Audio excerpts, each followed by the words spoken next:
Da da da da da da. There it is. Second stream in a row, I think, where that's happened. It's the pitfalls of disconnecting the headset to use for other purposes, friends. But I digress. Welcome back. So happy you're here with us this Friday evening. This sleepy, chilly Friday evening. Nice and chill so far. Once we get into game, I make no guarantees. Welcome back to Roleplaying Unlimited presents Enemier: The First Step Reimagined, a retelling of the very first campaign in my Enemier homebrew setting, going all the way back, ticking back the clock, all the way back to 2002. And I, of course, am your host, Tragically HP, coming to you live from the 100th Meridian, where the Great Plains begin. A little sleepier than usual, and still waiting on my coffee to get here, so hopefully the energy gets there at some point, otherwise in the midst of the game itself. I'm sure we will find ourselves. Here we go. Alright. Let's see who's in voice chat right now. Not a single motherfucker.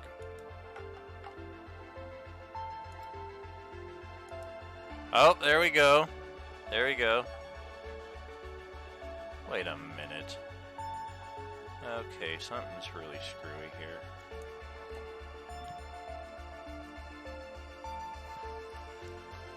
For some reason, it's not playing through my headset. It's playing through the TV. And that's not what we want. I need to be able to hear people. So, alright. That's new.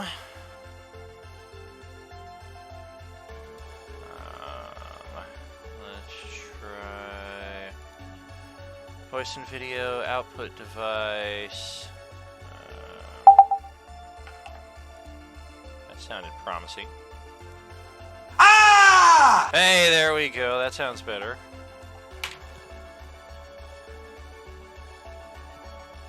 I hope so.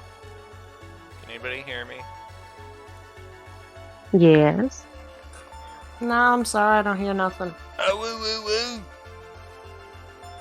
How's it going, everybody? I do believe this is our full party here tonight. Chad is feeling a tad under the weather. I'm maybe a day or so from joining him on that myself. But maybe the medication will kick out these allergies or whatever the hell it is. It's got me so damn... Welcome back to our returning cast of characters here. I'm on the wrong page. We have Sam rejoining us tonight as Selena. Welcome back. Thank you, thank you. For show. And playing Clank and the Echo, J-Man himself, his campaign returning this coming Tuesday. Oh my. Little Death Route. And DJ playing Lexi. What's happening, brother? Hello. Harloth, what's going on? And Katie, Stabby Katie, what's happening? Hey. Stabby Saf. Alright. And here we are back on our in-action screen, so to speak. At the perfect timing that our playlist goes away on Twitch. That's fantastic. There we go. So, last session, I believe, was almost entirely RP. We had a nice hack and slash there at the beginning. But otherwise, we spent the back half of the session at the castle of...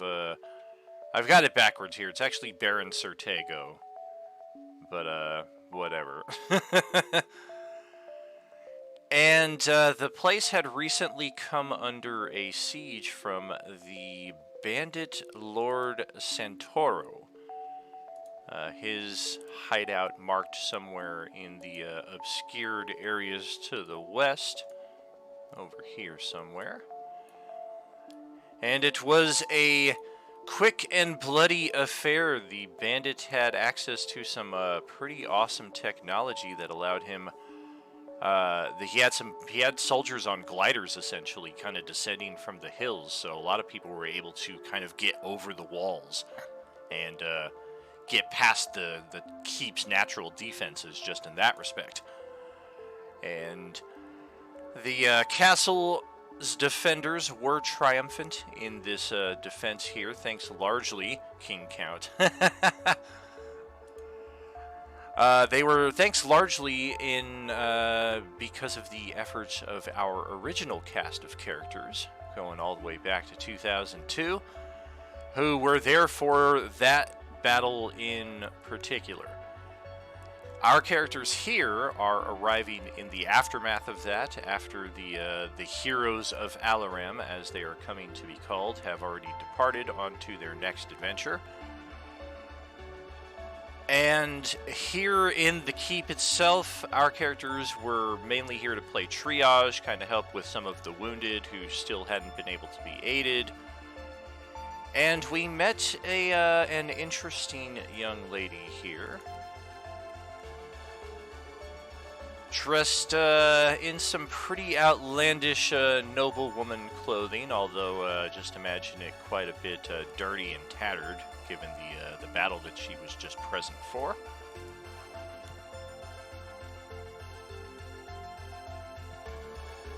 And initially just kind of seemed like an odd one out, kind of didn't belong here, but not much of anything worthy of pursuing, role-playing wise.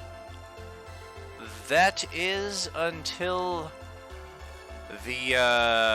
it was revealed that she is the daughter of Erison the Mad. And Erison the Mad is actually here on site, shape-changed or disguised in some fashion to appear as the Baron himself. And we actually came face-to-face with him. Clanker is the only one that has a true seeing, so that he's able to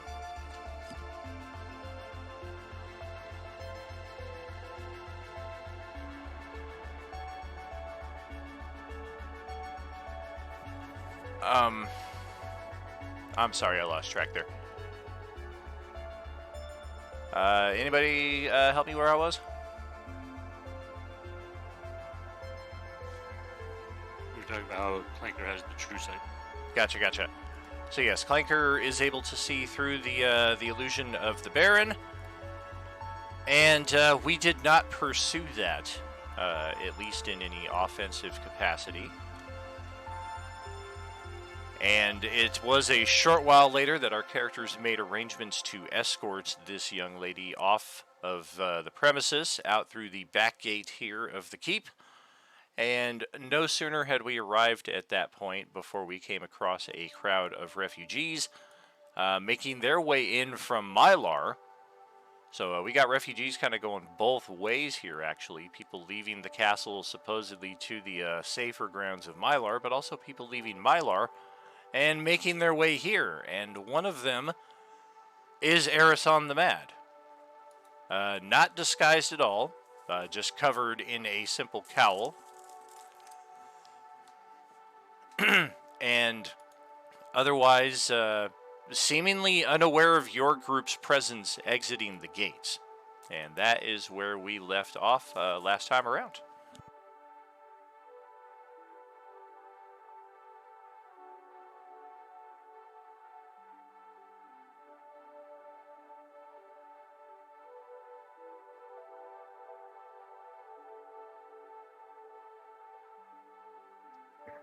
I think I might have fucked something up because I cannot access my character sheet or any character sheet.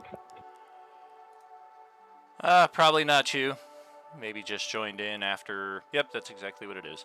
You joined in after the last time I was here, so I didn't link your character sheet, and now you're good to go.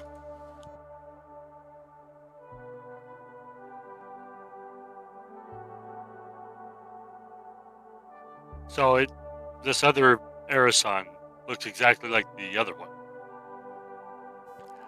He's not dressed the same, but it's definitely him.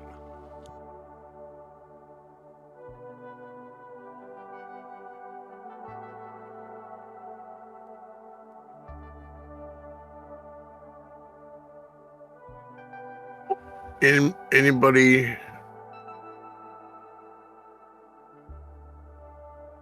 I don't know. I can't. It's hard because you can't control all of us.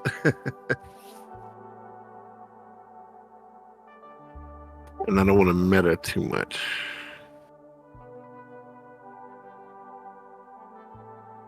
Does the girl see him, and does she react to it at all?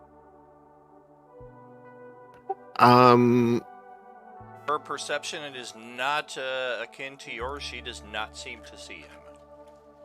Yeah, I was gonna say we're kind of trying to sneak her out, and we kind of made her up a little bit, but I'm sure that we're trying to conceal her face a little, and also she might also have an obstructed view, like hood or something. When we left off, I was trying to play it cool because seeing those, even though you're both like, that's weird, but I in the back of my mind, I would immediately be like, well, if I was a person and then hiding myself, then I would immediately think like that's probably the real one. Even, you know what I mean? Like I wouldn't want to just like, oh, there's the guy, let's attack him, because I just saw the guy pretending to be somebody else using magic to cover himself. So I wouldn't want to immediately like, that's weird. I think I would just keep going past him, and then do we have a druid in the group right now?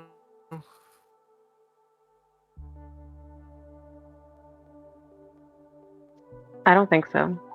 Yeah, so if we don't have a druid today, then I don't know about surveilling, like, I mean, a guy who's pretending to be an evil guy and a guy who looks exactly like him is about to come in. Either he knows about it or something's about to jump off there. But we also have whatever we were doing, so.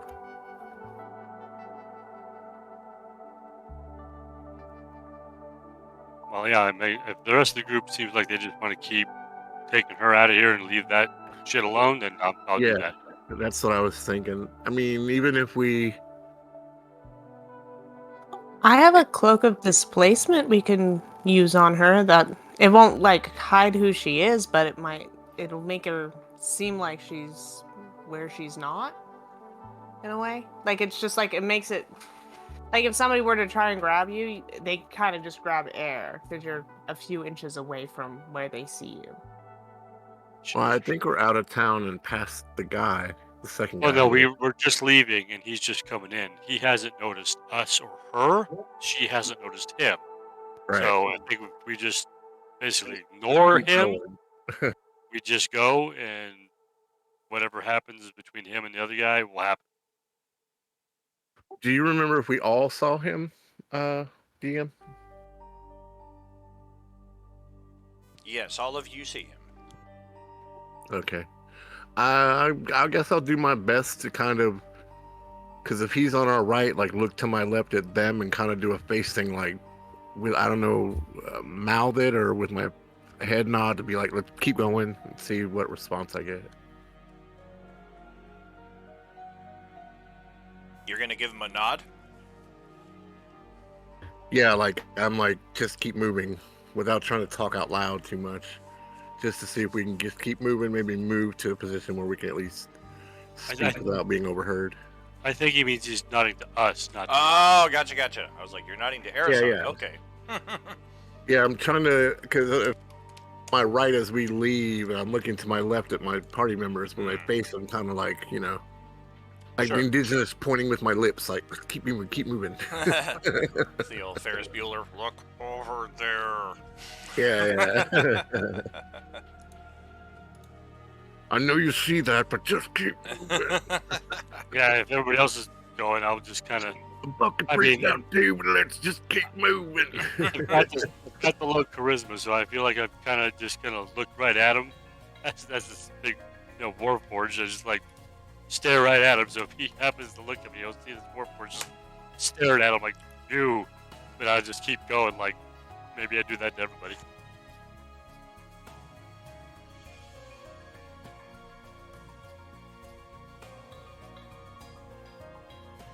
I guess when we're far enough away and we can talk about it, so just let us know when we're not near anyone headed on our way. So I'm thinking if this actually is Arison, we all, most of us, met him in the swamp and had a conversation with him and shit. So he would definitely recognize us.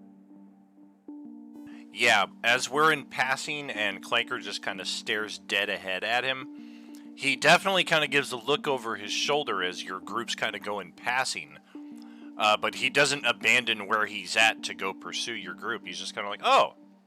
And then he just kind of confusedly kind of turns and stumbles back and wanders into back into line to get into the keep.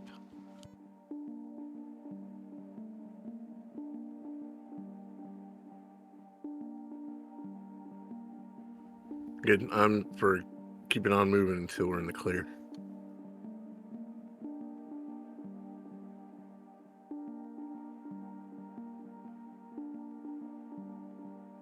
See, I'm just gonna have to kind of go with the group's decisions because I happen to know what's going on. So I'm just gonna leave it to the group to decide. When we're in the clear, I want to talk about it. I'm just waiting for the DM to let us know when we're in the clear. It's in Oh, the. it's texted. You're in the clear now. Sorry, I'm kind of chewing here, so I typed it in the chat.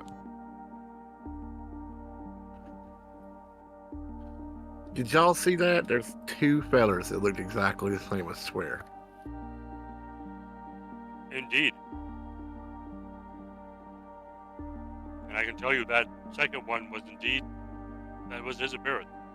My superior vision did not pierce the veil on that.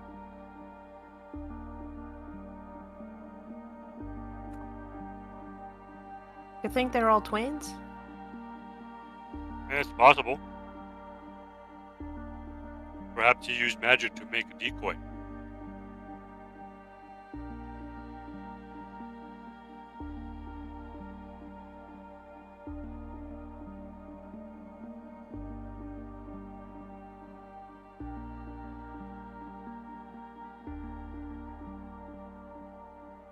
I do not believe that is our concern at this time. We need to get her to safety.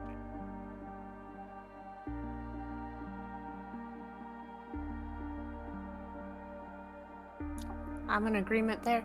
Hey, pretty lady, we're gonna head out.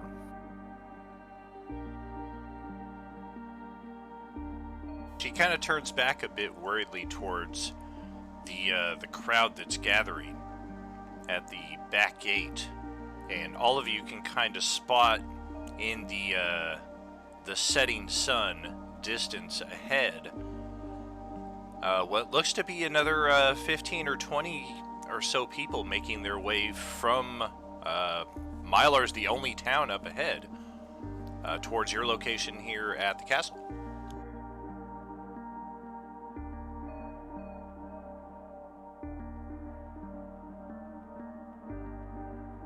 I'll move ahead of the group and reach that group that's heading our way, and I'll say to them, "Hail! Why are you heading this way? Is there trouble in Mylar?" Yeah, you don't want to go that way. It's those damn energy creatures. They're everywhere. Thankfully, he had the foresight to bring himself along a good chicken sandwich for the road.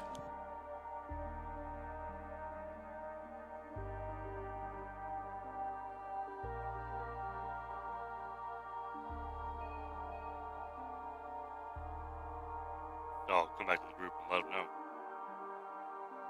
It's mighty kind of you to let us know that there's danger up ahead. But I think we gotta go that way. Again, it is my mission to take care of the Hyrule. It's not necessarily yours. So if you do not wish to endanger yourselves or this woman, I'll understand. And I turn to start walking toward Mylar.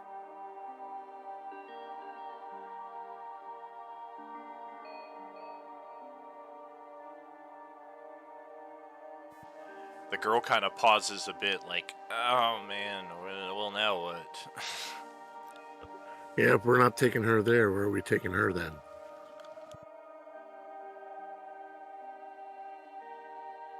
You're not suggesting we split up? No, we don't really have anywhere else to go. Either back to the castle or continue on to where we were headed. So, what does she want to do?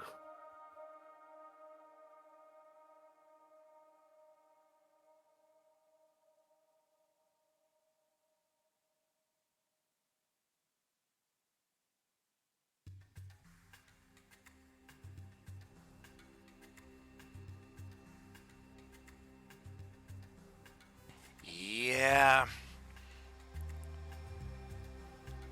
You say you've defeated these creatures before?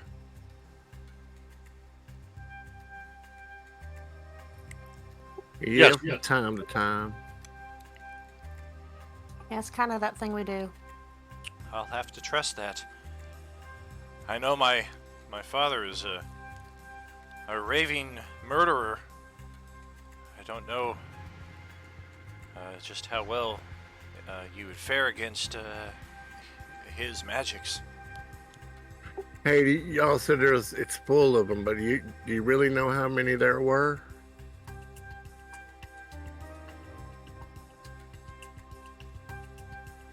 I'm asking the town folks from Mylar, or whoever that was, coming our way. Yeah, one of the passerby just kind of shrugs. It seemed like there were 100. Oh, let's not be ridiculous.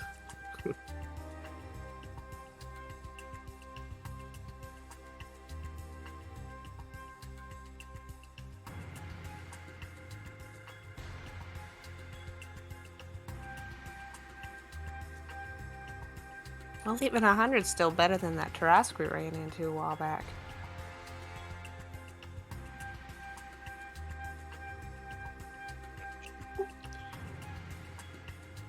What's that chick's name? The daughter is named Aiji. Yeah, so I'll talk to her. Well, you don't have to join in. I mean, just stand back and stay out of the way, and you should be all right. Oh, definitely. I'm no combatant. Find you a good place to hide or something. We'll scope it out before we go up too close. Come on, all you.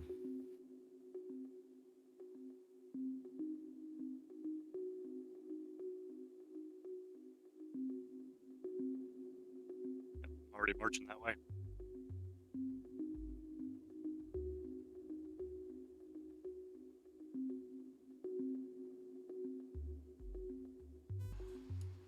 All right. Well, shit. We'll join arms and try to do the Yellow Brick Road dance.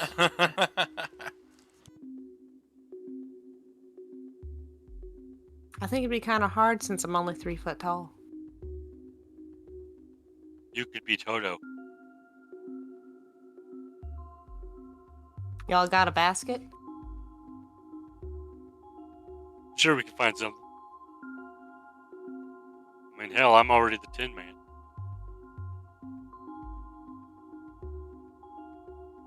By I've got a bag of holding. Does that count? By this point in the evening, we are. It is pitch black out now. It's still kind of a relatively new moon. Not a lot that we can see ahead, other than the darkness of the hills on both sides of us, and a massive red glow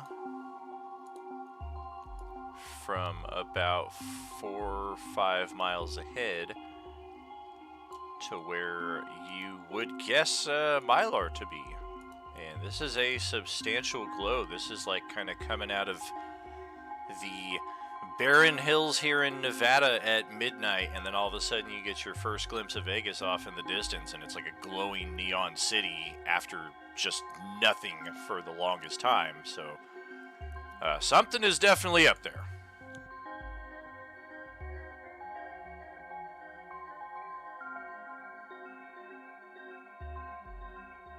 Determined. I keep going.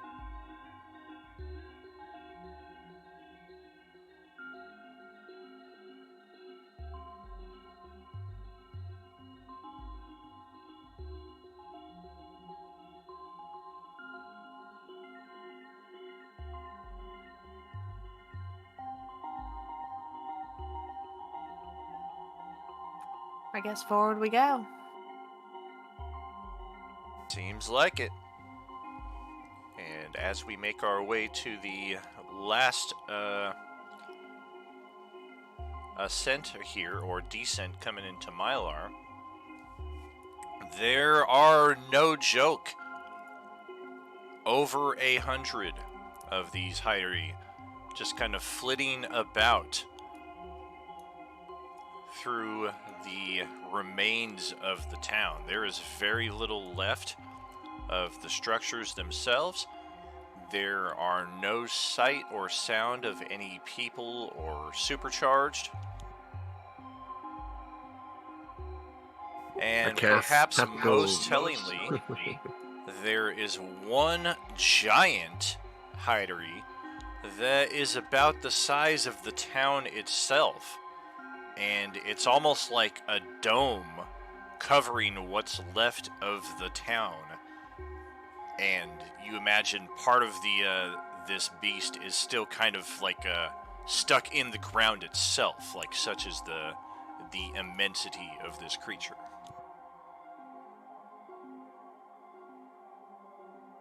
Take pictures and dip.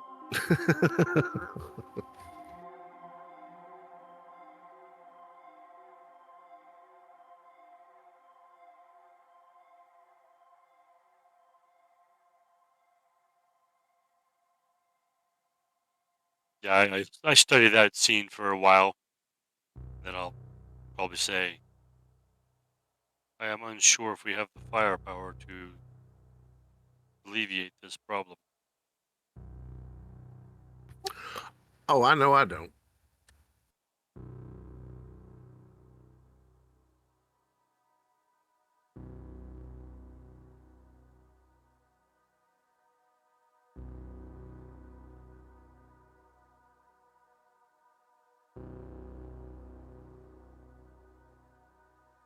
Yeah, this looks kind of bad over around here. I'm still game if you are, but only if y'all are. It's been some time, Selena. What forms of magical attacks do you have available? Yeah, can any of you cast tactical nuclear fireball? Because if not, I think we should go. This is probably not our day to fight.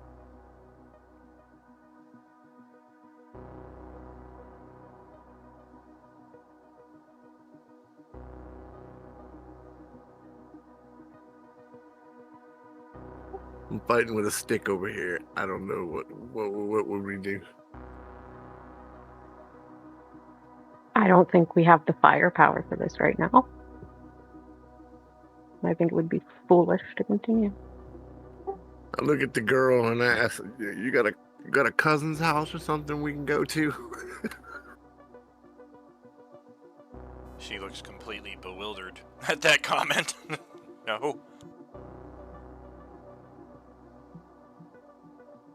You ain't got an auntie's house you can stay at. Come on, girl. The family member, somebody that doesn't live in that town up ahead? I think we've already kind of met her one surviving family member, so I would guess fucking no.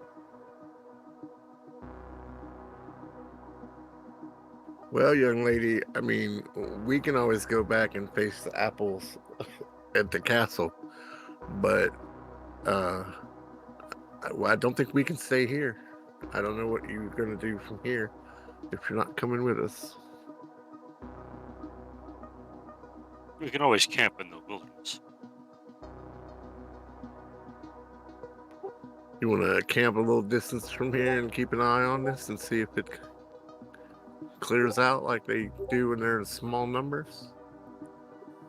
I believe that is inevitable at some point. If they do not, that'll be important information to know as well.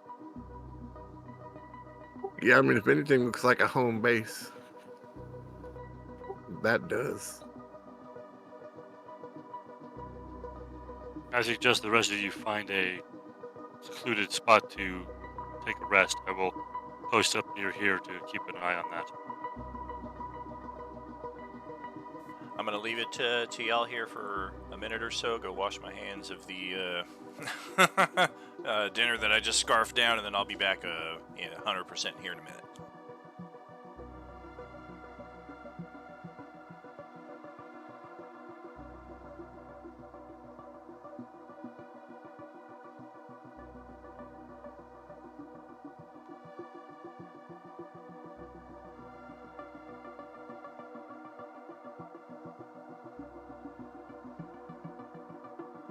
If I don't have to sleep, I don't have to really camp. I can just like stand here and keep an eye on that.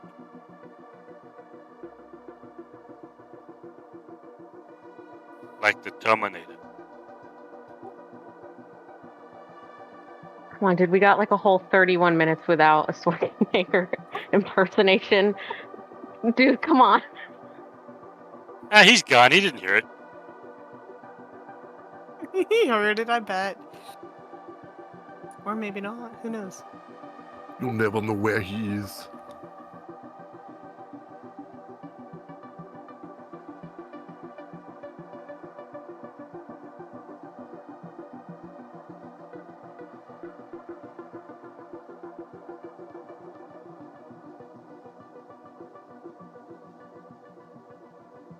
It's a little too chatty here. Yeah, I'm confident in my ability to take on like maybe a squad or platoon of Irie, but not a whole fucking army. Yeah, we're gonna need to bring in the judicial to handle these kind of numbers. Only solution is to nuke the site from orbit. Only Well, way that's to be kind of why I sure. was asking what spells Selena has. It's been a while since I've seen her Heard. in combat, so I don't remember what she can do. Alrighty. It's funny because I watched that today. Oh, did you? Classic. Yeah. Yeah, why don't we build a fire? Sing some songs. Game over, man. Game over.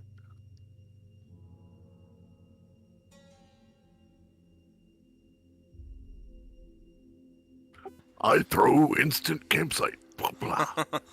So Justin is standing.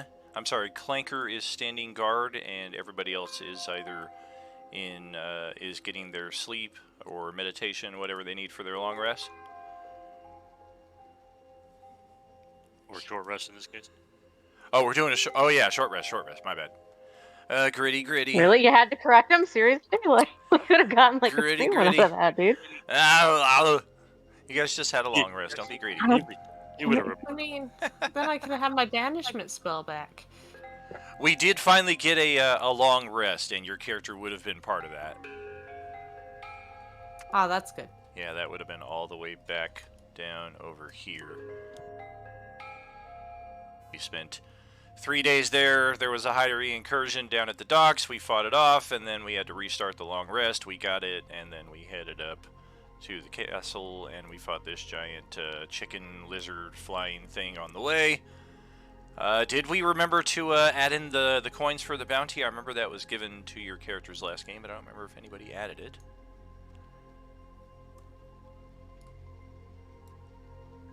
But otherwise, we find ourselves... I do not have any gold for that.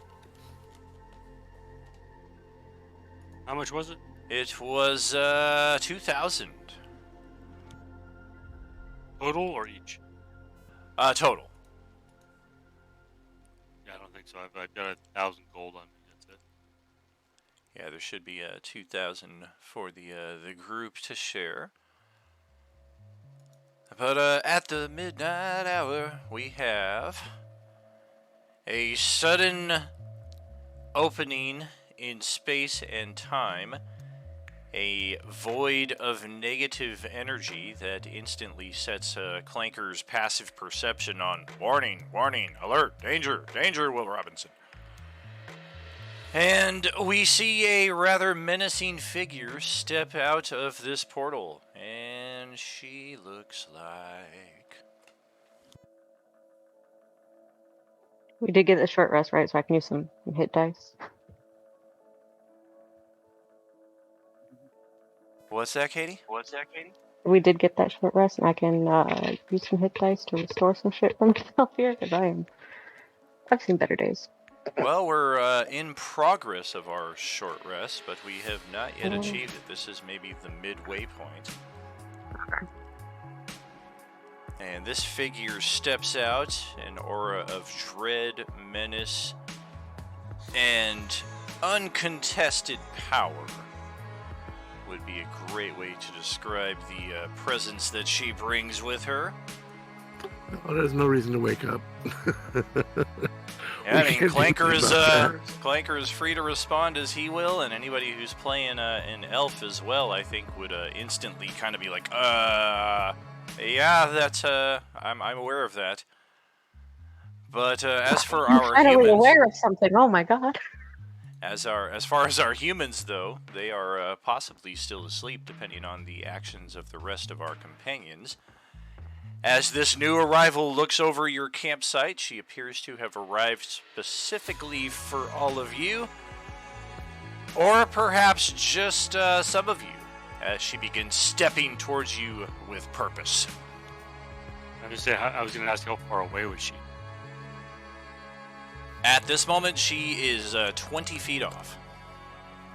Okay, since she's 20 feet, as she appears and looks intent on starting to come toward me, I will draw the laser rifle, point it at her, and be like, you need to stop and state your business.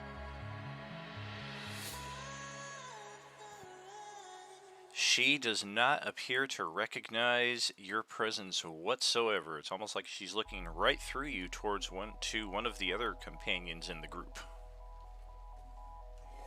And if she continues to move towards me, I'm going to shoot her in the face. All right, take the attack.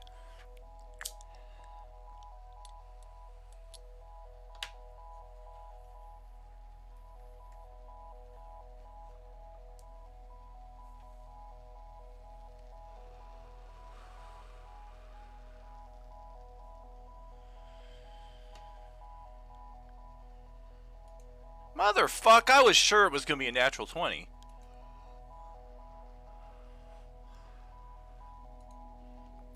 It's almost like she is wearing a cloak of displacement without actually having the cloak. Her figure just stutters out in time and space as the shot just kind of whistles past where she was. And she continues stepping forward, pretty much now right up next to you. But again, does not appear that she's interested or cares about your presence. I mean, has she even acknowledged my presence? Like, did she realize I shot at her? Other than to kind of avoid the shot.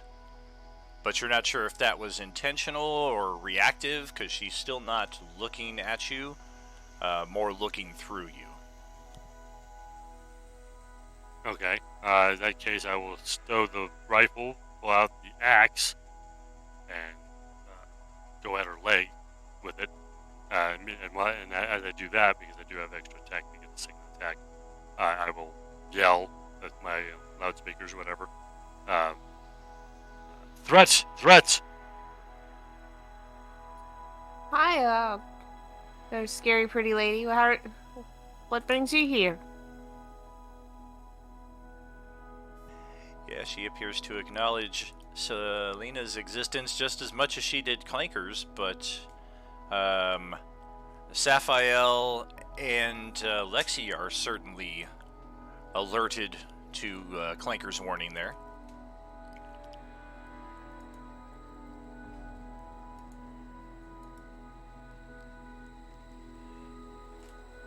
And the battle axe Strike lands about as true as you've ever seen it land, and it's almost like she doesn't exist. It just kind of phases right through her, and she does not acknowledge the attack whatsoever as she continues walking right past you, even so much so as to provoke an attack of opportunity, which you're not sure how effective it'll be, but she does step right out of your threatened space.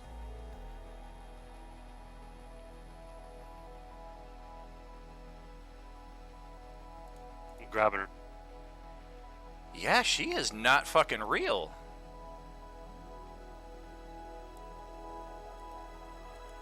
There is nothing whatsoever to grab. It's just like trying to grab cloud. And even as you're kind of like trying to grab what's not there, because she does stop once she gets maybe another 5 feet or so past you. And she just kind of looks around at the rest of the party, including Aiji, who is now awakening and playing the role she plays best, that of the terrified damsel in distress, as she just kind of looks at this figure like, who the shit is this? And anybody else got anything they want to do here? I mean, everybody should have seen that last bit of a exchange between me or the axe and the grapple attempt. Def. And my true sight doesn't show anything different. It does not. You see her, she is here, but somehow not, which is just causing all kinds of conflicting messages in Clanker's program. Yeah, I'm just like, my head's kind of tilted to one side, as I'm just kind of like, what?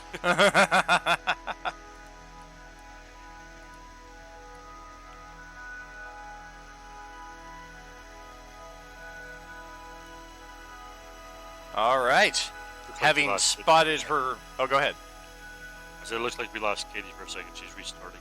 Yeah, it does. Alrighty. Well, having spotted her quarry here, she looks directly at Aiji. All the rest of us are together, close together to each other. However close you would be in your camp. All right, so you said when you said did any of us want to do anything, I did want to cast darkness. Okay.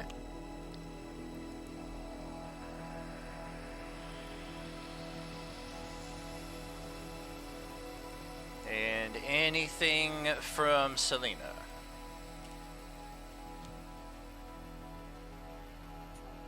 Not at the moment, unfortunately. I just can't think of what to do against this. I'm not sure, just, we don't have a map set up for this, so it's possible that some of you may be caught in the darkness. I'm assuming you're trying your best for that not to be the case. We're definitely trying to capture her inside of it, I would imagine, so unless anybody has a way to see past that, she just disappears inside the darkness, as does... If we're inside of it, can she see us from outside of it? She should not be able to, but Clanker being inside of there with her, Clanker has true sight. Does that see through darkness, or is that just illusions? Let me double check.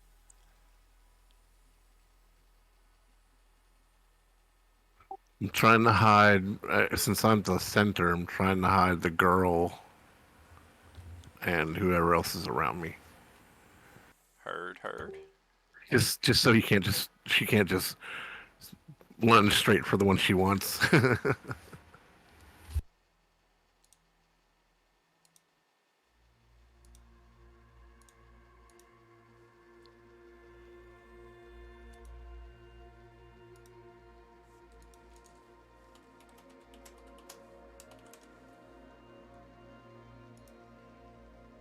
don't think true sight will bypass darkness, but I know there are other things that can.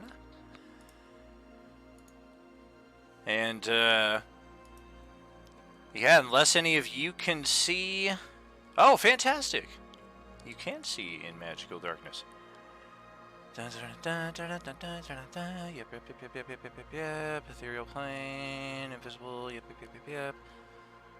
Perfect. So yeah, you can see that the darkness affects her as much as it affects you. as she continues unabated to the innocent Aiji and raises a finger and simply utters, "Bothersome fungus, my wish today is the end of your existence." And Aiji just kind of widens her eyes in response, and all of you can hear this. And those of you who are nearest to Aiji, just watch as she winks out of existence. A brief "No!" and then gone. I'll call out to him to take the darkness down. It's only affecting you guys.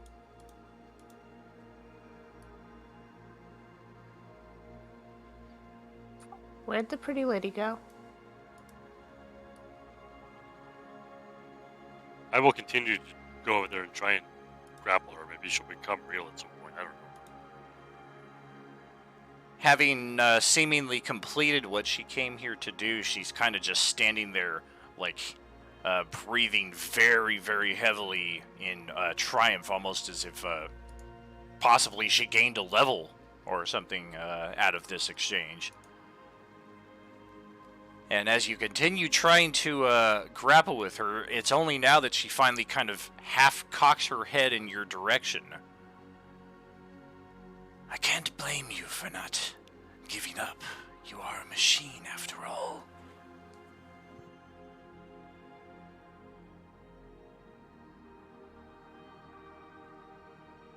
Whatever you are, I will end you.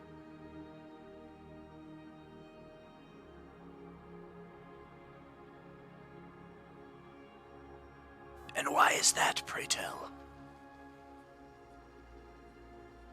You have brought harm upon one I promised to help. I can see how that would be a conflict of interest for you. What of the rest of your company here? Will they also attempt to end me? Well, I don't know. Maybe he should be more careful about who he promises to help. But on the other hand, I mean, this is rude. We were sleeping. Right? It is best to catch This is like, such tasks when they are unawares. oh, is she super powerful? You would guess that she is, just from the menacing aura of uncontested power that she seems to radiate. Now, we know you're powerful. Was that little girl powerful? In ways you can only imagine. Oh. But suffice not it like- to say, I have ended that threat to you and everyone in this sphere. Oh. Well, what about her daddy? I mean, that guy's a murderer. The sorcerer pays little part in these events. He is of little consequence.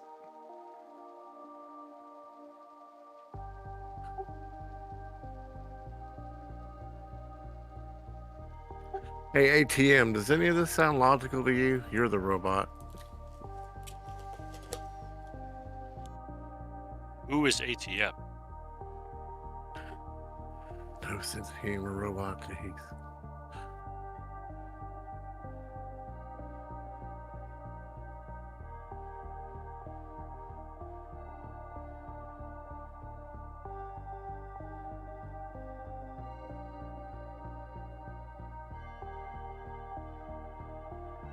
You claim she was a danger. In what way?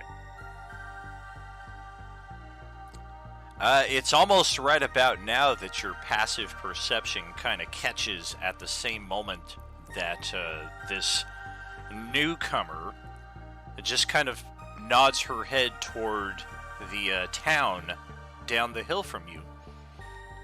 And it's your peripheral vision that catches the quick fading of the red energy that was creating so much ambient light in the area.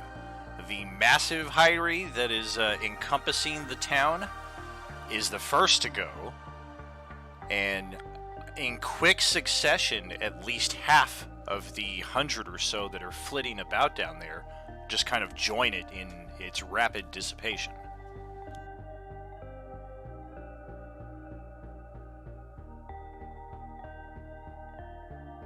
Anyone else find that odd? I don't know. That don't prove nothing. This chick might have just waved her arm and made it go away and then said it was that. As far as I can see, you just go around murdering little girls. I don't really understand. You ain't no different from the other guy we're trying to bring in. So there'll be a wanted poster for you soon, I suppose. Could I possibly get a copy of that if you do come across one? Oh, I'm sure you'll get a signed one.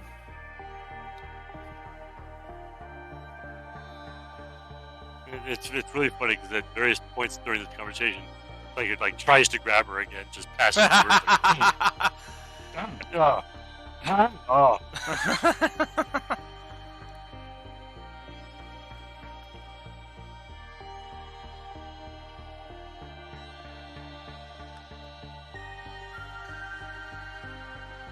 Just as a curiosity, if you are unable to end me, where's your next steps leading you?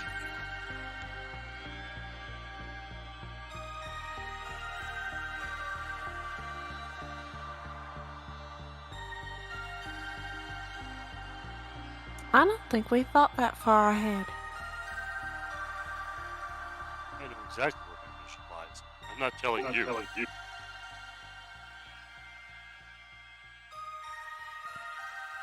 It seems to me your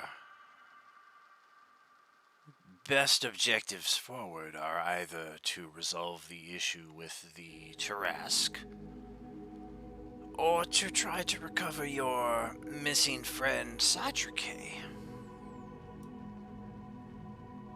I could be mistaken. What are you, our manager now? Just go murder some more little kids. And we'll worry about collecting bounties. How about that? I I gotta would put my provoke finger her up. if I were you. I gotta put my finger up toward him. It's like, or don't go murder more kids. Yeah, we'd prefer the not murdering part.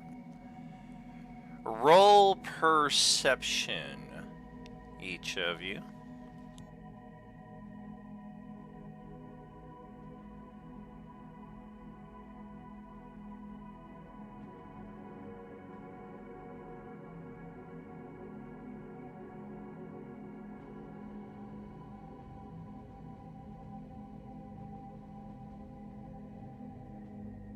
So each of you, minus Lexi, which makes good sense in this situation with the recent dialogue, the more you are in contact with this newcomer and you get a good look at her, there is unmistakable, not even similarity, but identical faces between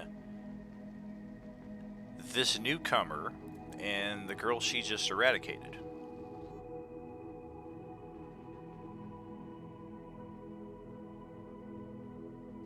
I think I It's just the got a eyes new of sleep paralysis demon. I think that's what that is. Jesus Christ.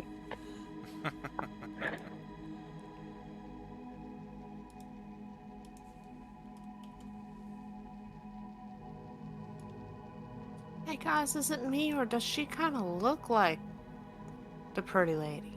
I mean, she's a scary pretty lady, but you know. Yeah. It is some sick trick that she is wearing basically when she is killed. I don't know. Everybody's starting to look like everybody else now. I mean, dude looks like the one dude. She looks like the lady. Twins, Basil. Twins. Or is it perhaps that no one has stolen anyone's face, but that we are simply two beings of the same sort, existing in different places?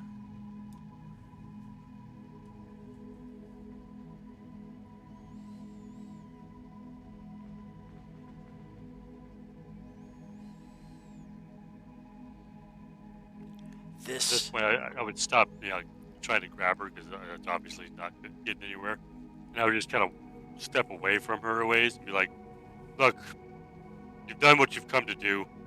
I don't really want to talk to you anymore. Go away." this girl, as you have come to know her, is largely the center of why you have experienced the issues with these Hyri, as you come to call them. Rest assured, with her removal from this sphere, you will find the problem quickly resolved. Where it is you choose to go next is a task that I could help you with, were we to come to the proper arrangements. Up to and How including convenient. the restoration of your missing changeling friend. Anybody else think it's awfully convenient that she shows up, kills the little girl, and says, "Oh, now your problems are solved. Work for me." Yeah, no, don't trust this bitch. Like, what? How is this even? Don't trust her. What are you even considering? If you only knew the power. If I only gave a shit.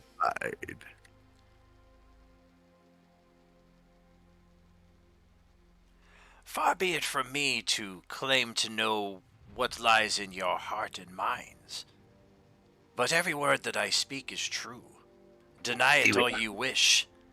Your motivations, your objectives, the name Sadrake, all of it speaks truth. Do not pretend to be that which you are not. And she kind of looks over at some of our more murderous members of the party. For Okay, working look. in conjunction with what I have to offer can grant you that which you seek in ways you can only imagine. Yes, because it would be a fucking fairy tale.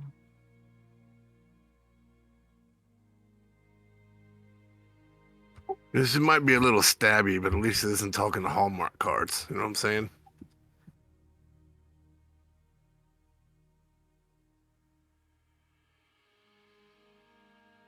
Now, we can all get along just a little bit. Maybe we can listen to what this thing has to say. Okay, Or devil, maybe what's just your look through the deal? pointy end of a dagger. Trust me, if I was able to hurt her, I would have hurt her by now.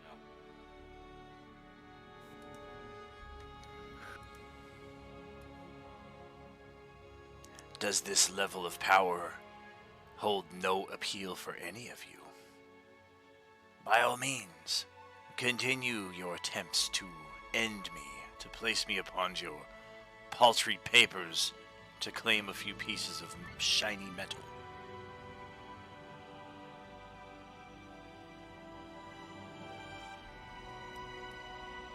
If the power you speak of is the power to wish a little girl out of existence and simply not be in phase with our reality so people can't affect you, no, I don't want that power. I prefer to exist and be solid and part of the world, and I don't kill children with a wish.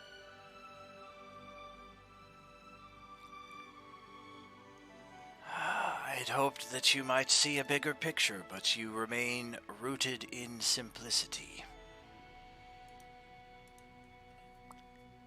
We shall perhaps come into contact again. Perhaps not. Well, two of us said, "What's your offer?" and you haven't told us that yet.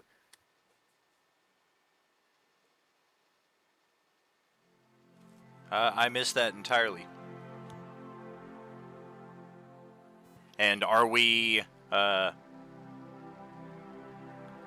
like, what more specific? Like, she's kind of just basically said, like, do you want to work together at all? And that's kind of been unanimously met with a no.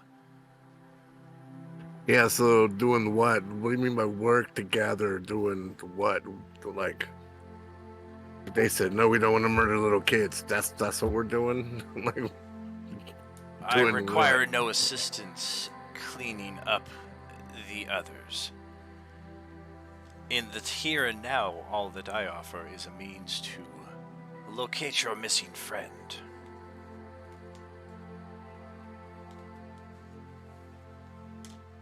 You guys missing a friend? Only his soul. Oh, jeez. Yeah, we still have the bodies somewhere. Yeah, his body's in a hospital bed back here in Ucore City, if I remember correctly. Well, that's up to you guys, I guess. Just flip a coin. It's two of you.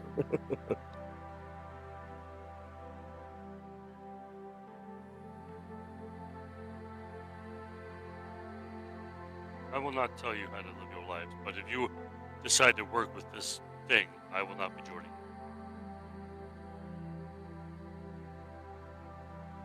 Yeah, I'm not a fan of this chick.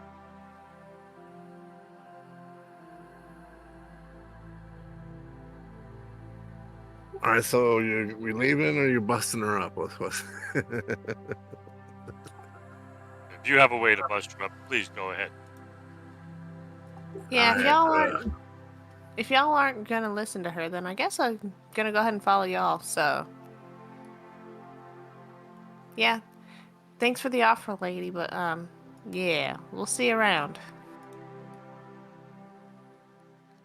Or hopefully not. She leans back for a second with a bit of a half smirk and dissipates completely from existence.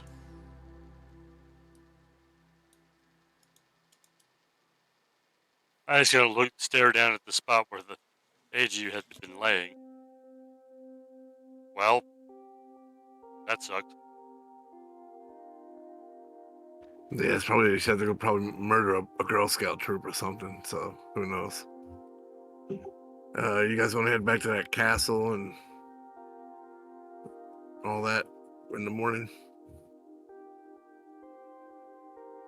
I would suggest you continue your rest. I will keep an eye on the city there to see if more of those dissipate or not. Sounds like a plan. Well, if we want to sleep in a bit the next morning, we can get our short rest in its completion. Otherwise, this happened at just the perfect moment to cause a interrupt to that, so we do wake up with a bit of a stiff neck and perhaps a sour temperament as well. But over the next few hours before dawn, the remaining Hyri do in fact dissipate from the town. Almost all of the buildings have been just destroyed to their foundations. It looks like perhaps in the chaos caused by the overcharge, perhaps some fires spread through the town.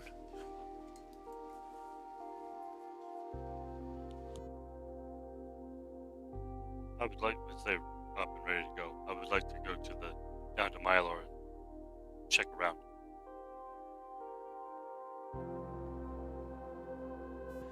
Sure I'm thing. all for this exploration.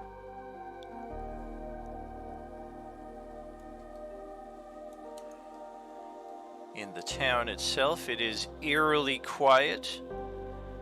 A few birds of prey circling overhead, pecking at the remains of the overcharged corpses left behind. Not a sight or sound of any sentient living beings around, however. And nothing standing out with your passive perception anyway of interest remaining in the town. Like no clues or scattered items of interest or anything like that any of you see.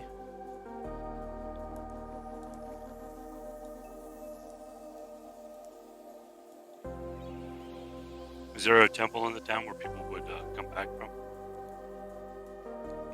There probably was, but as it's not here anymore, you're not sure if they're going to reappear here or possibly back over at a shrine at the castle. Or maybe there's another settlement further north up the road that they would appear at. Okay, so nothing here that can be serviced from that. Correct. Looks like we won't be fishing anybody out of here. They'll be returning from a different shrine somewhere else.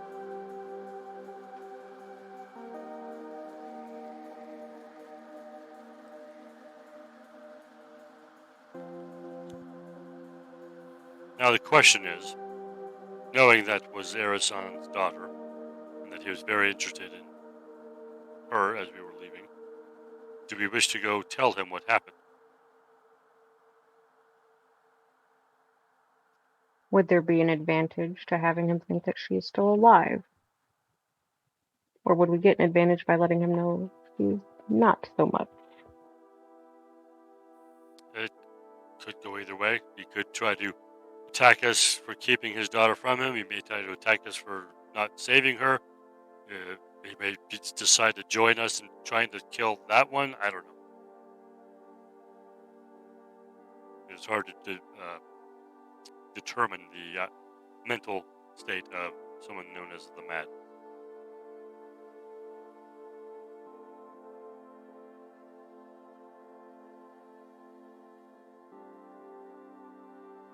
Which is why I leave the decision to you, those who think more like someone like him than I ever could.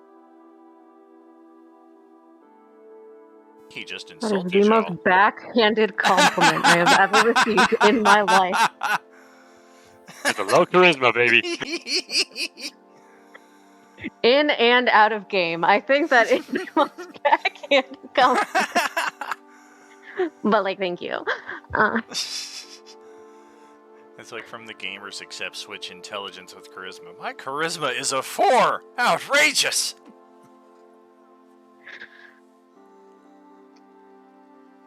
I don't know what you mean by that. It means I think he thinks I'm a psychopath.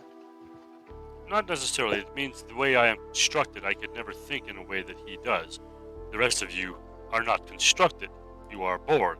And therefore your capacity for that type of reason or unreason, as it were, is more likely than in my case. Aha. Okay. It is easier for you to put yourself in his shoes than it is for me.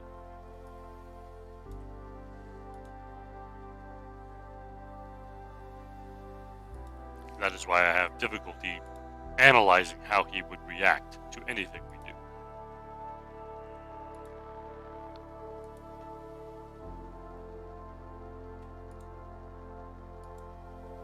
do. I almost think that if there's a possibility of him helping us track down and kill whoever the fuck that just was, it almost might be worth it.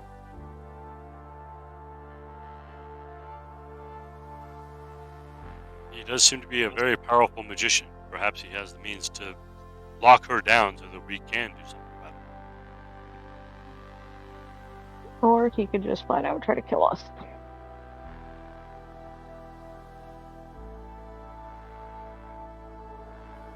Again, I have trouble analyzing such behaviors.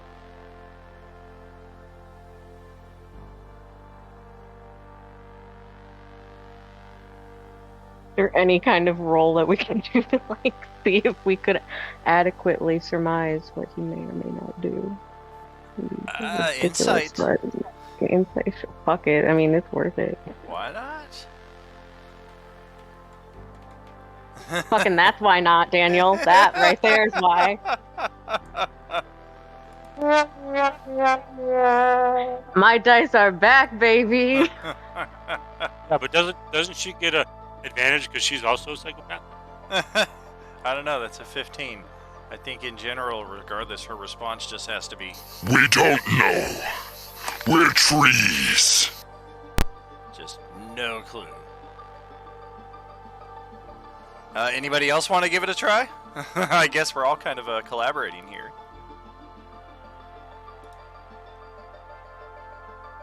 What?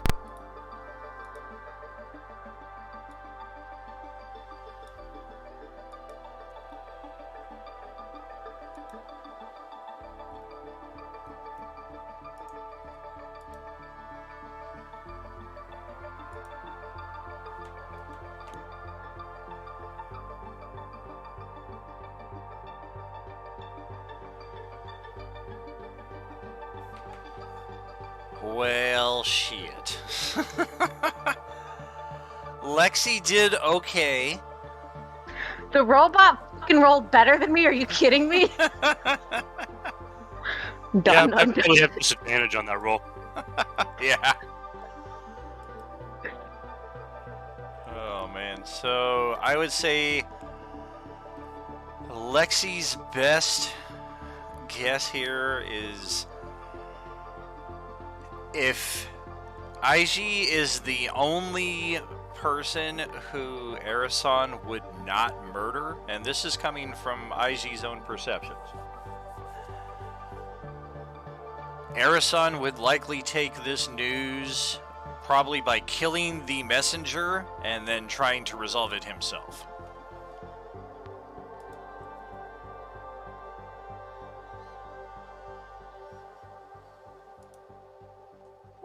I wonder aloud.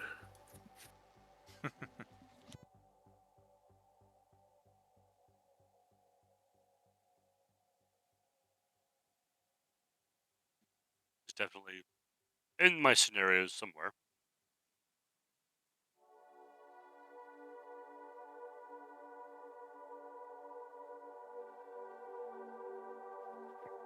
Okay, well, I think no matter what, at some point he's going to try to kill us again. Whether it is when we tell him that, oh, we kind of fucked up with IG a little bit, or be it like a week from now, he's gonna try to fucking kill us again.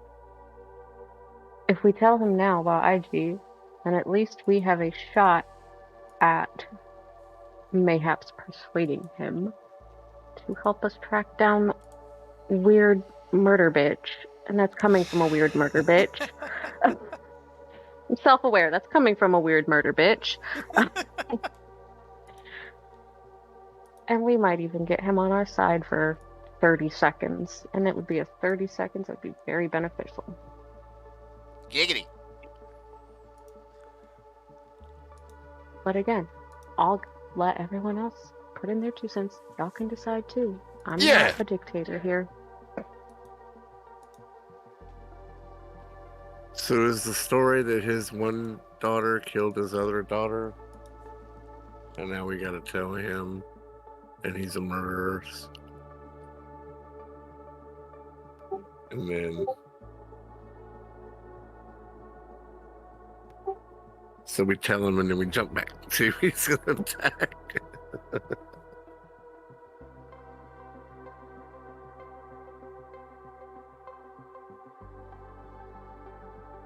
We either go with the truth of we were escorting her, she appeared, we could do nothing to stop her, she did what she did, and then she left. Or we try to lie somehow, I'm not great at, and What exactly would the lie be, Robot Man? I don't know. I don't. Yeah, lie. exactly. Why I'm Yeah. presenting it, maybe those of you who do know how to lie, come up with something. I'm all for the truth, to be quite frank. I don't think I can transfer them either. Well, we don't have any to gain anything with the lie. We Yeah, there's nothing to gain with a lie. because we either that or we're trying to get this guy for the bounty, and since that's not the case, I guess that's what we'll have to try. Are we gonna let Robot do all the talking to this guy, or what's our best? We should definitely have a plan on this because I'm literally let fighting with a Tinker stick. try first. Oh my god, I would love to see that. His charisma's a 6. What was that?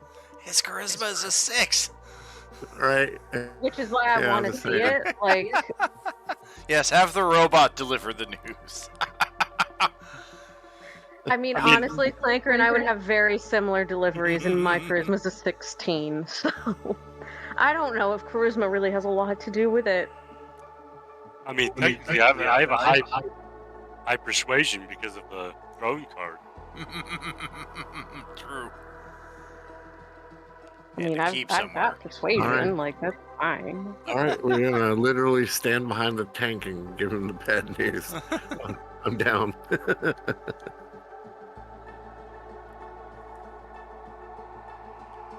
All right, let's go. Yeah. Well, okay. Next morning, we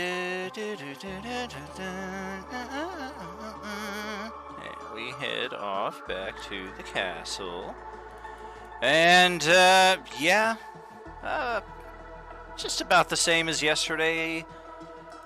Seems like earlier today, as you guys are arriving here, probably 3 p.m. or so. A lot of people have already vacated the castle and are probably about here or so on their way to the more secure and able to provide for all these refugees, Roali. So it is a bit of a skeleton crew here at the castle. All of the injured seem to have been moved out as well. There's, it looks like 6. Maybe, you see a couple other guys, maybe manning the towers that are still standing.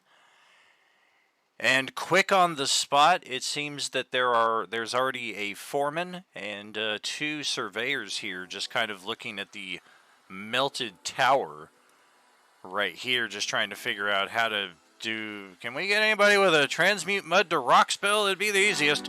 Or I guess we could just build it back up ourselves.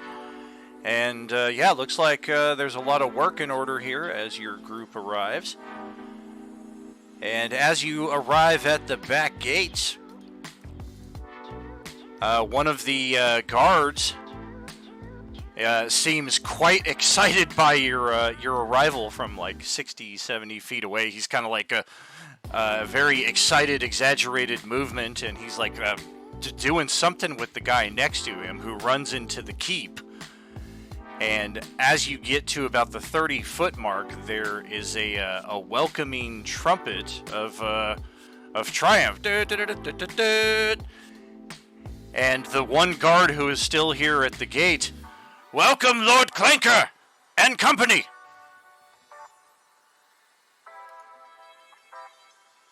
I look at the others like, huh? You got something you want to tell us, Clank?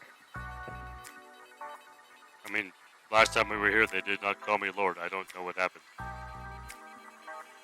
Oh, it was a pretty eventful night, but the morning seems to have changed things for the better, my lord.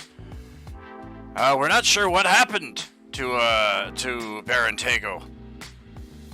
He seems to have vanished in the night, and this morning, a contingent of soldiers and mercenaries came to escort the refugees out of the castle down to Raleigh.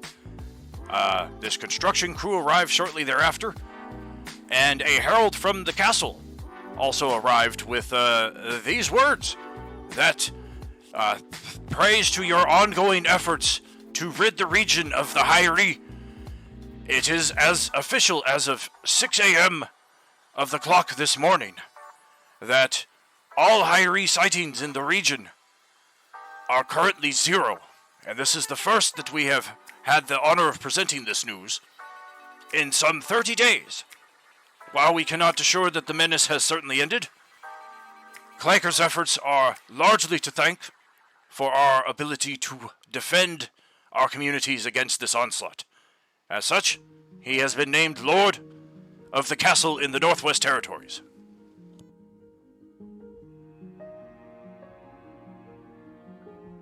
And an emotionless, cold, Warforged face just stares at him.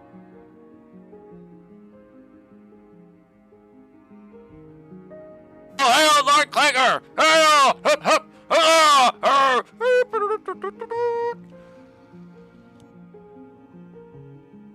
Well, congratulations. That's pretty amazing, Mr. Clanker. Now, I can't remember. Did we ever figure out what the throne card actually gave me, or no?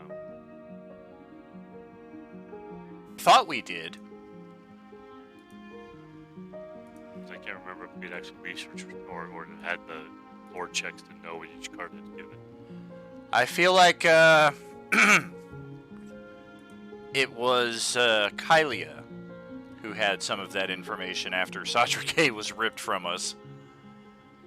And while this appears to be a bit non-traditional, you don't seemingly have to rid this keep of any monsters. Or do you?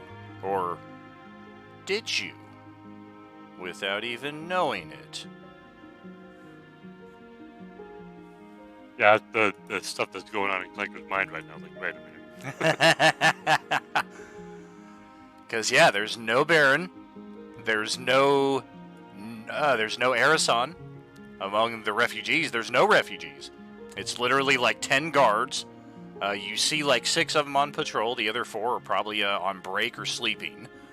And then there's a construction crews. You've got like a skeleton crew here that's going to get your castle back up to working order. And then from there, it's pretty much reign as you will.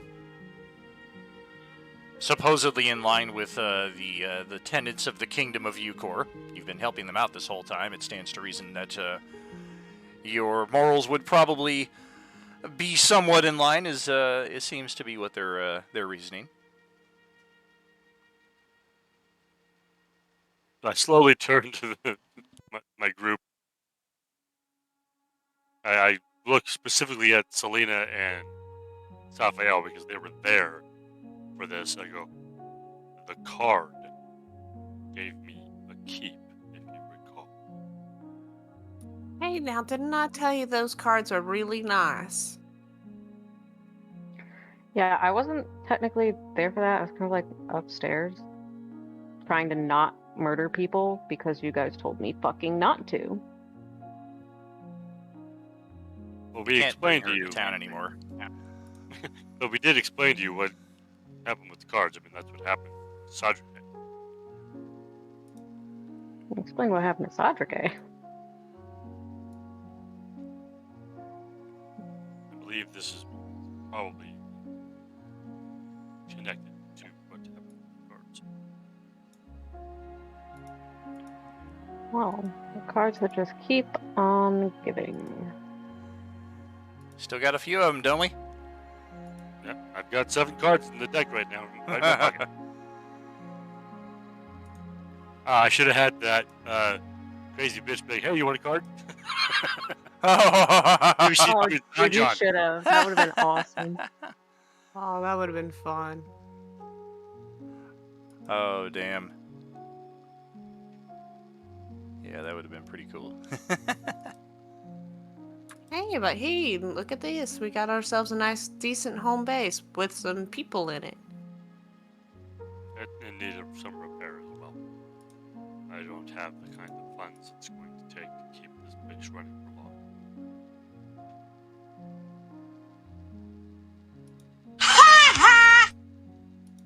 Thank you.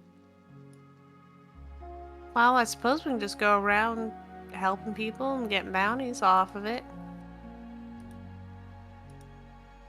It would appear that we will need a steady flow of income to keep this place running. I'll turn to the guard who's probably still right over there. We had originally come to inform you that Mylar, while it has been completely destroyed, unfortunately, is now clear of the Hyrie threat, and if people wish to return to start rebuilding and reclaiming, they can. You need to make sure that any who are returning from shrines are welcomed back from wherever they come back from. The shrine in Mylar was destroyed. We've not heard any word from Cassian. That does have some of us concerned, my lord. But Fort Nolan does report that all things are running smoothly up there. It was only yesterday, last eve, that we had gotten word that the presence of the energy creatures had multiplied seemingly 100-fold. It was almost as if an entire sheet of them was patrolling the border between Eucor and Izar, and even further to the west reported the same near the Taul borders. But all of that dissipated this morning, and all is reported as normal. It was a bit of a scare there towards the end of last night, however. Indeed, I laid eyes upon the veritable army of Hyri that had taken Mylar. My lord, just between you and me and the gatepost here, how'd you do it? I guarantee you it was not me. I'm not sure exactly what happened. I am looking into it. Not you. But then, who could have done such a thing? As I said, I am looking into it. I'm hoping it is a permanent solution. But in case it is not, we need to find out what happened. Oh, but of course, we will stay vigilant then. As always, there are other threats as well. Of course. Yes, we still have reports of that beast on the loose in the Sila Wood. Last spotted near the Druid's Grove. No word on how the elves have been able to defend themselves. But it was reported to be last seen in that region. And of course there is that murderer on the loose as well.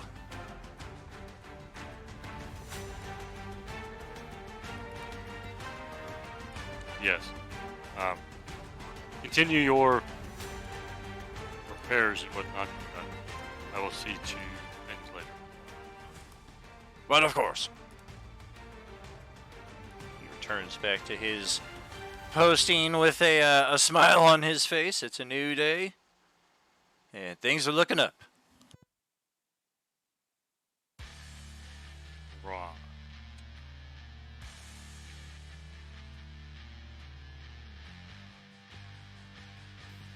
I suppose you'll look at the group. You want to look at the rooms you can pick out, I guess? I don't know.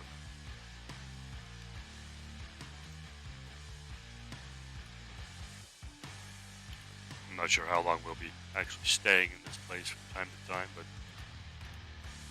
you are with me, and you are welcome to stay here as well. It's a pretty sweet setup, no doubt. Baron Tego was a noted adventurer, so it's an adventurer's castle. Plenty of room for training. A multitude of professions. There are targeting yards for both physical and magical attacks alike, although the magical one is underground to protect everybody from the occasional errant fireball or lightning bolt.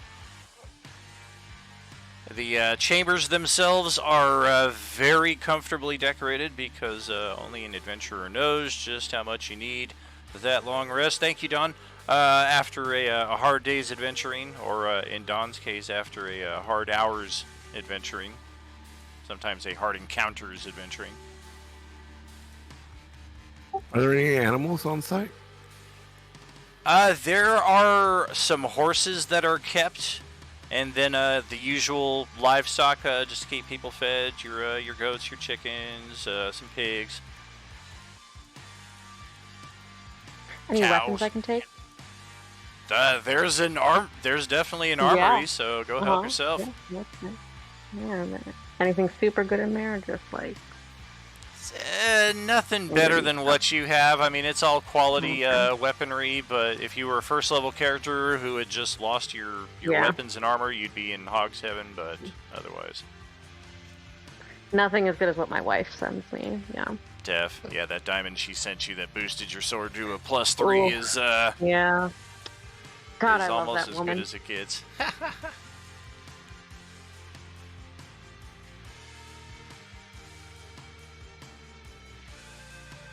Do they have any cool half plate or just regular half plate? Let us see. Fucking A, they do.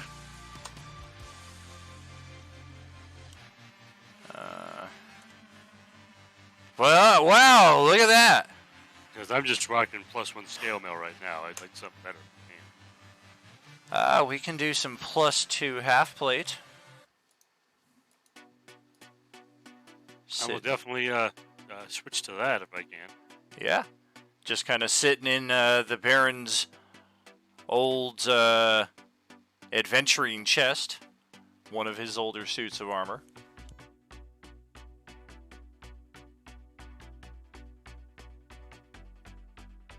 So it's going to take me an hour to take off this armor and put on the new armor because of the way Dwarf works. Nice.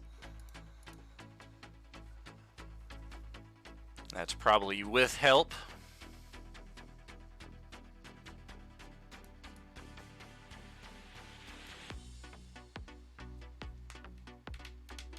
If anybody wants +1 scale mail.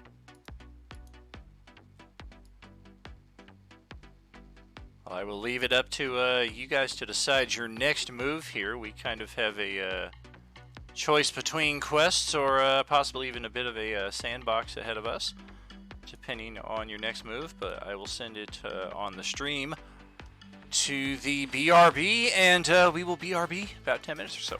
Are you with us?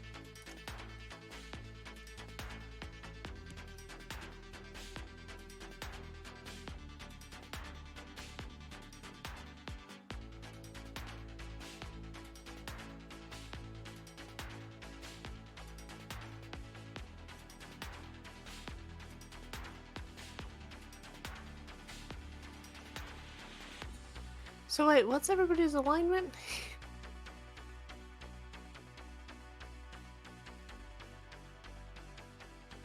I'm chaotic neutral, baby. I am neutral. Lawful neutral. I'm chaotic good. Finally, another agent of chaos.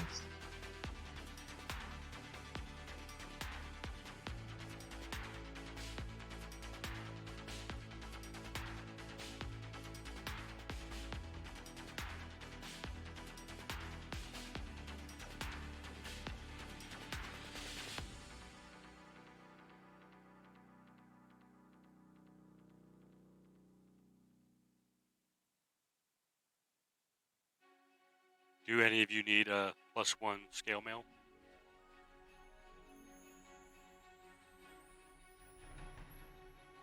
Who's got the lowest AC? We should probably just give it to whoever has the lowest AC.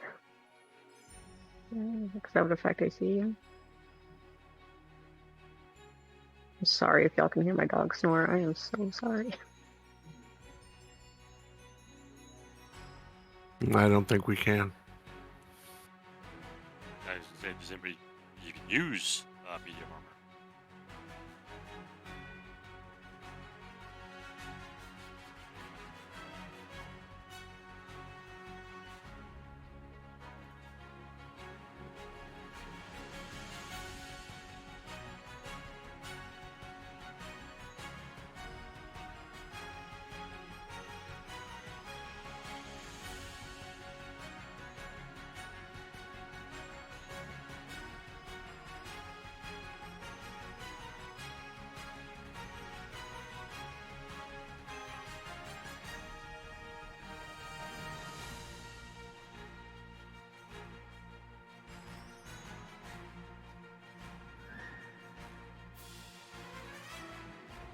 I'm gonna get the horses and cart. Or wagon, I mean.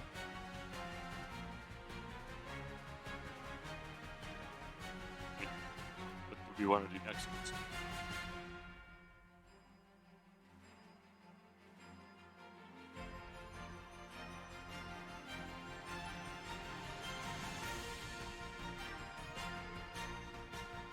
Flankers content to kind of make sure the high read threat is gone in the area for now. Probably a couple of days doing that. So then should we dare to try to do a long rest? While we're here? I mean, Need one already? I don't know, but if we are going to stay here anyway for a few days, then just something to throw out there. I mean, we certainly can. I don't really need it. I'm down 1 spell slot, and that's it.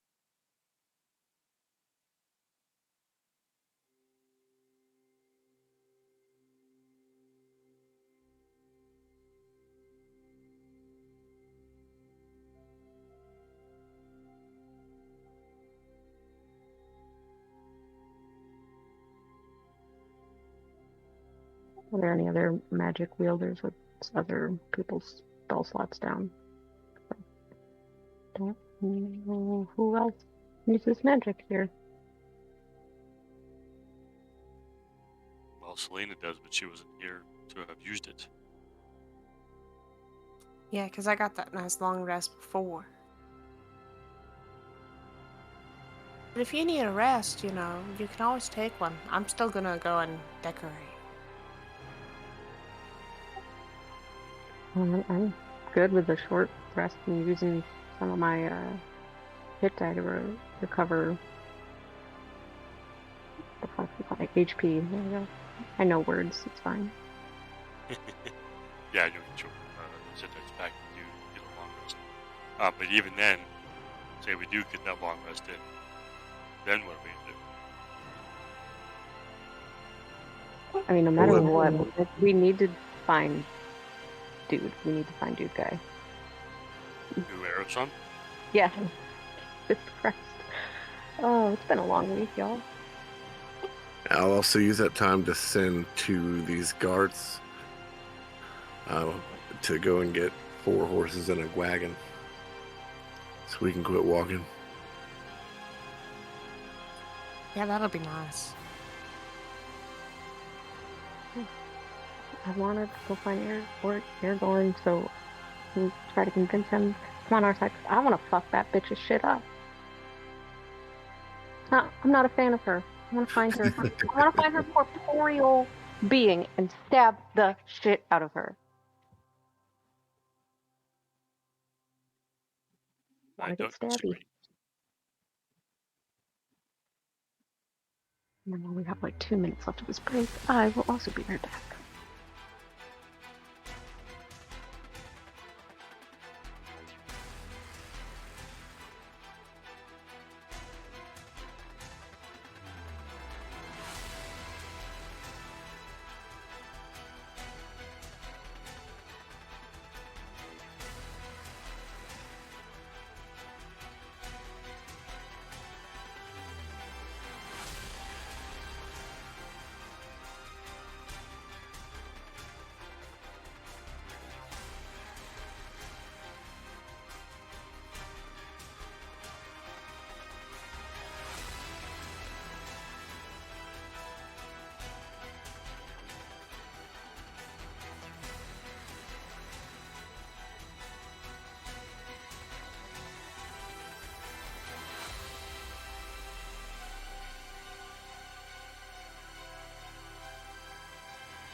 energy commandos. Nobody's gonna understand how we keep going so fast and so far.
Well, let's get back into it, shall we? So looky what we have here. Forget exactly who to credit for these unique magic items, but some of them are not too terribly OP. And in a campaign where we are using the gritty realism rule, coming across this at level 10 is a breath of fresh air, as our group can finally get a long rest. Not only in the standard 8 hours, but in a simple 15 minutes. And they get a bunch of nice little bonuses on the other side of it as well. Some temporary HP, advantage on their first skill, initiative, or attack roll of the day. Actually, looks like all of the above, I would say, not just one of each. And they can ignore the first step of exhaustion whenever it would normally occur. So, yeah, this patch bedroll is pretty bitchin'. We will be an enigma to everyone in the world. Why are they so full of energy? They haven't slept for a week. What the fuck is going on? The magical powers of espresso, motherfuckers. Call it the coffee sleep roll. And also we found a set of beautiful, pristine white robes of the Archmagi, which just go perfectly with Selena's character, I do believe.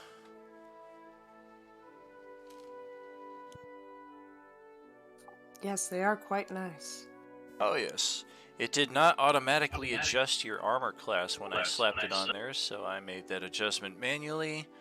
As far as the spell save DC increasing by 2, I think we'll have to manually track that, unless there's a way for you to permanently make that adjustment on your sheet. Okay, I'll think about that. I'll work on that one. For sure. Yeah, the Baron Tego was a renowned adventurer. This entire region was crawling with goblins, orcs, hobgoblins, ogres. There was an army of them, sufficient enough to threaten the rest of the kingdom of Eucor. And it was the Baron and a small team of adventurers who put an end to all of that. So he may have some more choice gear sitting around the castle from time to time that may just pop up as the need arises. But having looked at your character sheets, And what gear we have? Yeah, Selena is definitely under-equipped. She also found a magical quarterstaff, which just magically happened to appear on the character sheet. It's a simple +2, but it'll do the job.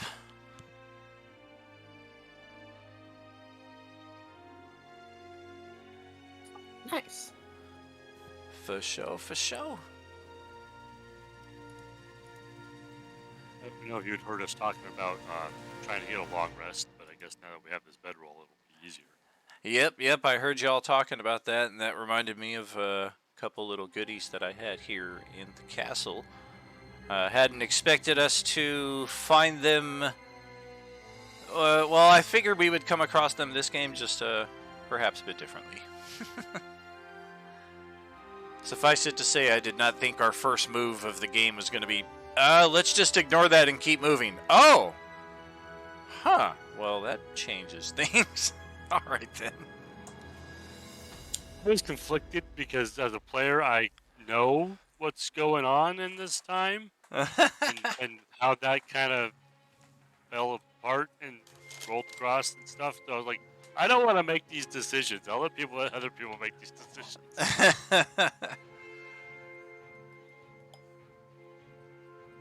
Hold on, what decision are we making? I had to get up and let the dog out. What decisions are we making? We already made them, fortunately. Or unfortunately. Oh, cool. Yeah, we were Alright. just talking about things that were decisions we made just a minute ago. Oh, okay, cool. But yeah, after we get our very, very short, long rest, it takes an hour for the 4 of our characters to get it, and if only one of us is in need of it, that much shorter. And then one other feature of note, the castle does have a hidden teleportation circle, the key of which is only given to the most trusted of allies, and with a new lord in the castle, the slate has been wiped clean on that, so you're not going to have anybody unexpected just being like, yo, dude, what's happening? You're like, I have no fucking idea who you are. So if you wish anybody to have access to the castle, you can, of course, give them the key, basically simply the code. And then, of course, for yourselves, if you have need of coming back here quickly and access to such magics, or you are in a major civilization center like Roali or Eucor City, you can quick travel now back to the castle. Yeah, I say, do we have to get a mage who casts teleportation circles to do that for us? Correct. Yeah, but if you're in a major city, they offer those services, and as lord of a castle, of course, those are going to be complimentary for you and your companions. But if you have access to those magics yourself, then of course you don't have to be restricted to where you are. Right. Hey, Selena, do you have teleportation circle?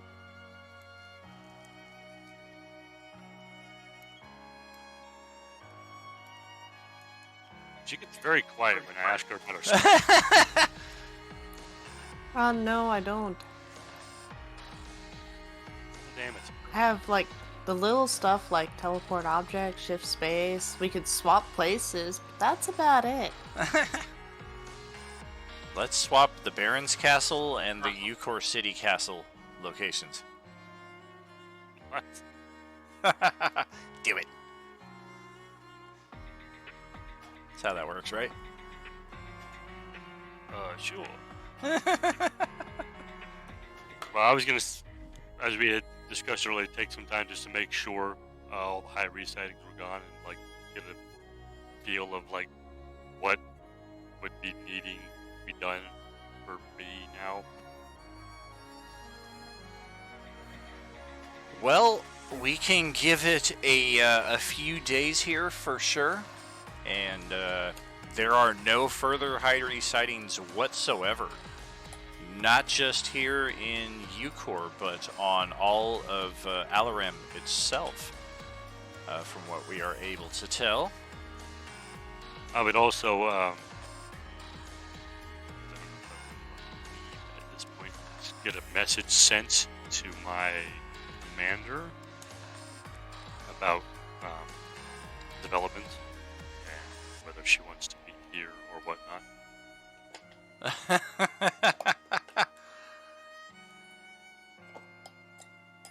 Yeah. Message sent, and response to come.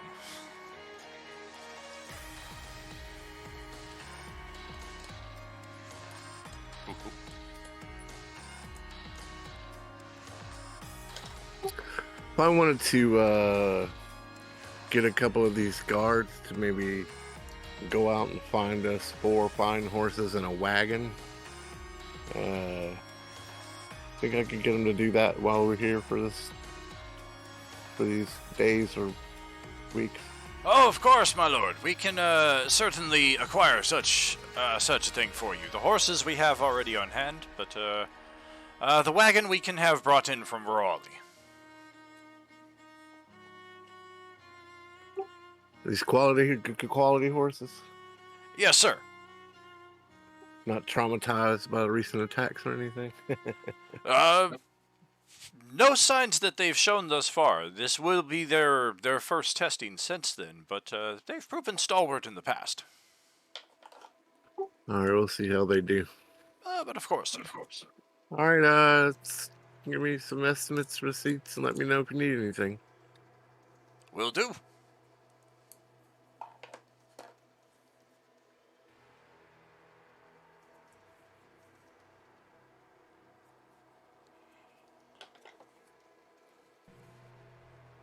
And as far as trying to research Arison's possible location, like there's just no word whatsoever about that in any of the newspapers coming through over the next week or so.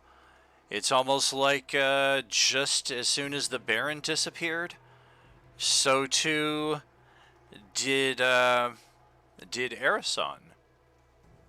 Oh, that's odd. Very strange indeed. Further word in the news indicates some unrest, which is nothing unusual with the magocracy/theocracy of Interius, the realm to the south of Eucor. Twice in just the last 50 years, they have tried to assault their neighbors Eucor and Danamar, and failed both times. But there are rumors that they are stirring up once again down there in an attempt to gain land and resources.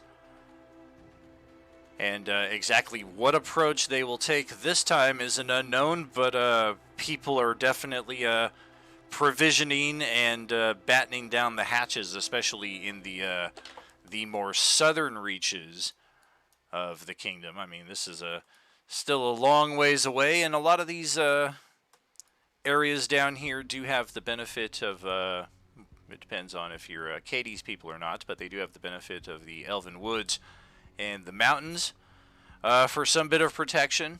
And then just the same over here at Bulato. There is a fortress, a Eucorian fortress, just on the other side of the mountains. But there is also this notable exposed passageway here, where many a bloody battle have been fought in the open fields. So it is rumored that Eucorian patrols and deployments will be heavily focused in this area for the upcoming season. Rebuilding efforts are underway in Adar after its raising this past spring, and a new, very potent brew known as Abdul's Brew is becoming very popular throughout the region.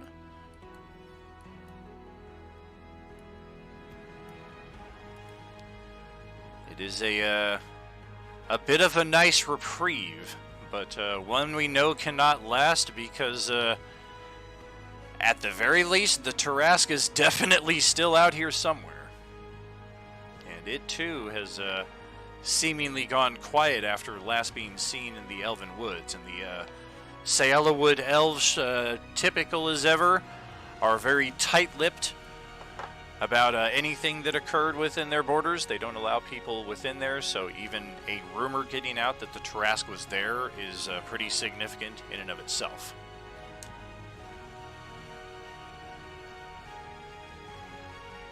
hard for the elves to keep information from getting out if they're all dead.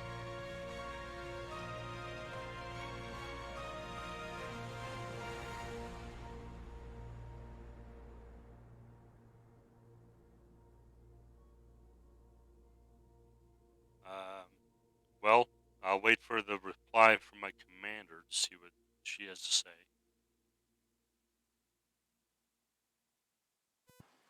Well, it takes about a week, and her reply is to show up in person at the castle with a bit of a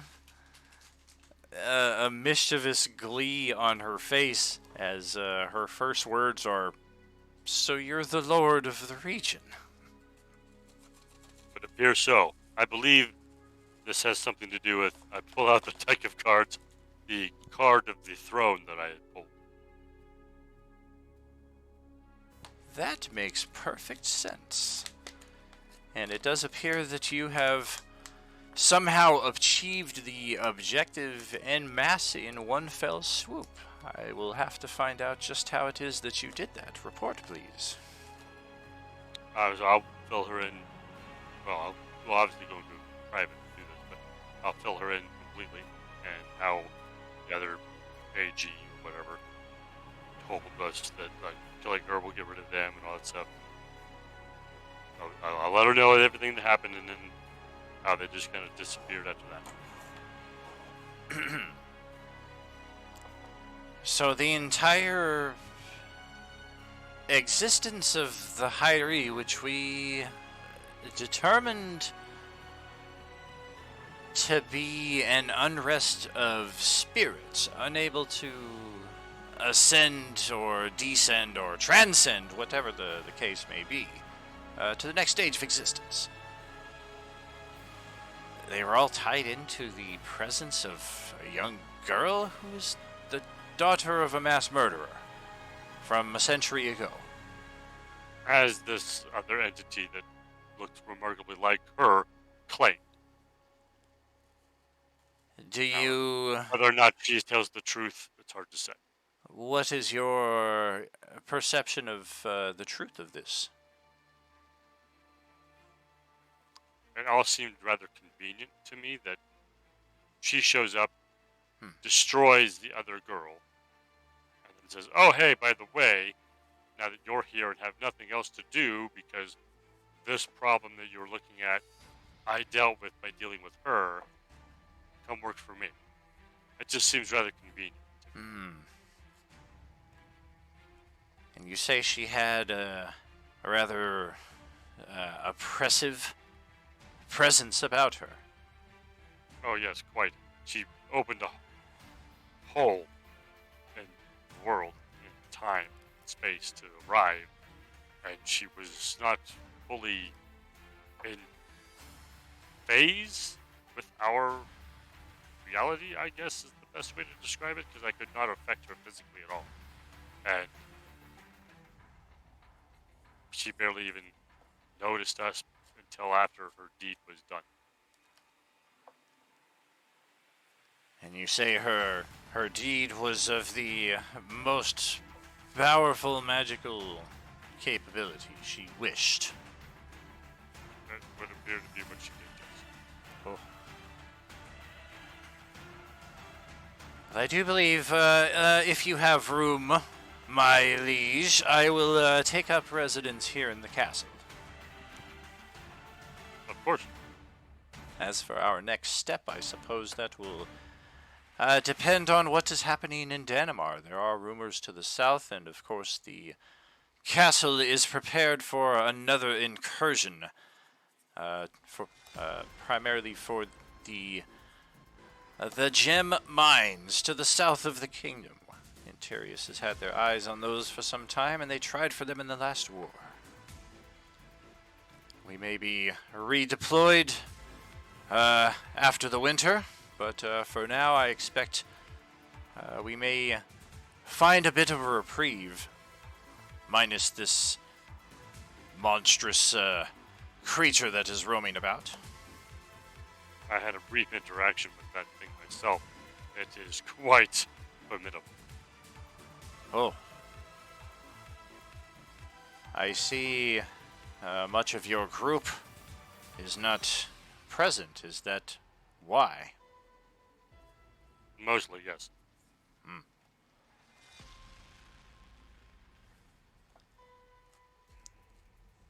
Without any orders from Danamar, had you given thought for how to spend the season? Well, we do need. I would like to research the validity of the other being statements regarding the daughter of Erazon in connection to Hyrie, obviously. I'd also need to research how to recover the soul of someone who has drawn the Void card. I see. Perhaps another trip to the libraries of Eucor will be in order. If that is the only way to do so, then yes, of course. It is the largest repository of knowledge in the kingdom, even more so than the Isle of Sorcery.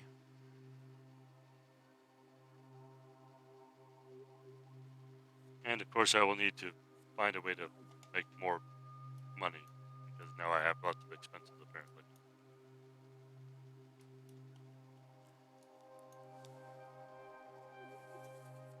I assumed that when you moved into the keep, you would find a treasury filled to the brim with gold and platinum.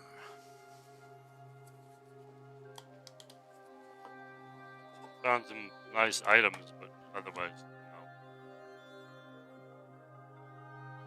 Perhaps you've just not looked in the right places, or the GM hasn't yet told you about the treasury.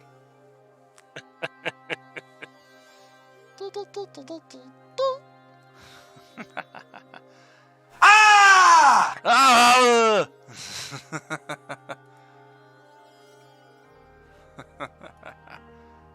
Are you about to call me an asshole? I was just looking at, I'm like, I have 1,400 gold. That's not gonna last.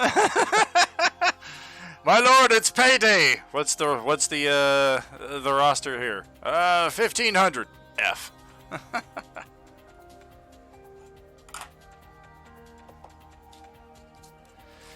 Hey, Joe Boo.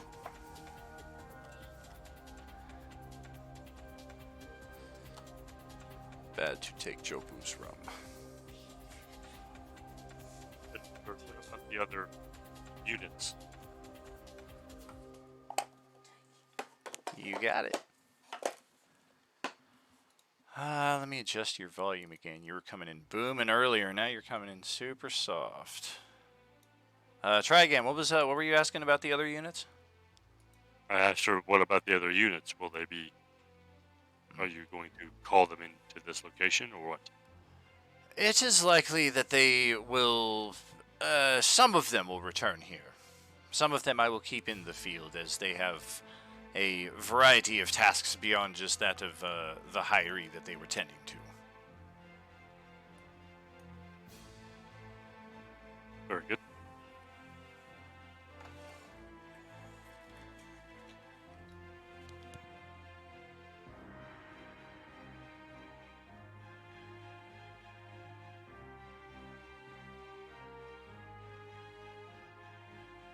Do you plan on staying more or less here all the time? Till our next deployment, I would imagine so, yes. This seems to be a much secure location. You say our next deployment. Has the military of Danamar forgiven us? Brought us back in? They have not, although it is possible that as these particular conflicts will involve the mind, the private owners may have a bit more sway than the government in this call. I see.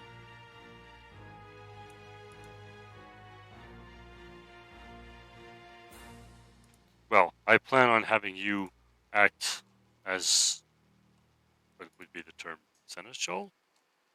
If I happen to be absent from the castle while you are here? Ah, very good, very good. I can certainly provide that service. Thank you, Commander. But of course.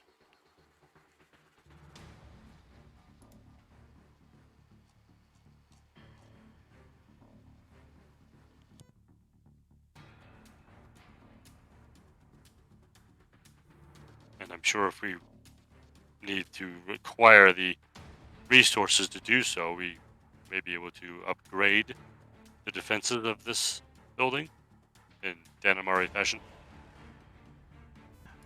That would be ideal. Bit of home where we are now. Yes, I could see that. Much appeal in that. You would just need to direct me as to what materials to acquire.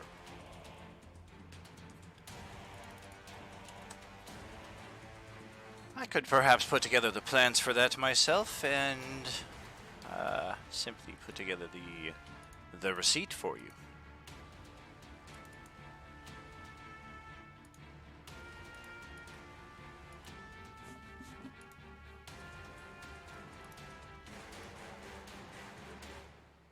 I believe that is all for now. I will gather my companions and we have to go to the library, I assume. Or so you would think. The library might be on call for the future. But, Roali... Oops, wrong layer. Boop. There we go. Your time has come. It's coming up on winter hibernation time for the Tarrasque, and it is going to need a big meal before it puts down for the winter. And Roali is providing a very tempting target. And coincidentally, and perfectly enough, it's isolated enough that the Tarrasque has gotten well into its assault of the city before word even gets out to the nearest locations. That being the castle where you are and the School of Sorcery. I don't know, was that 100 miles or so? Oh, nope, that's the old measurements. This is only about 25 miles. Enemier used to be a lot bigger. Just took forever to frickin' travel from location to location. Yeah, at least the School of Sorcery probably has teleport. Yeah. So, there is a call to arms for any able-bodied to assist in Roali. That is, of course, up to you. Just where you wish to go in that respect. Do we have anybody at our location who can utilize the circle? Let's check on that. We have a couple possible solutions. Of course, it's 42.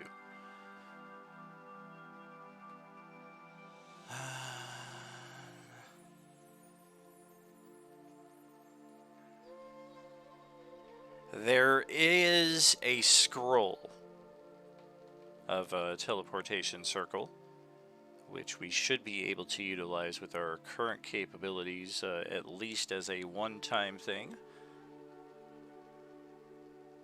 Because Selena is, what, a sorcerer? Yes. So I guess you could use the scroll. You can't really learn it as a sorcerer, but... Well, that's a pretty good solution.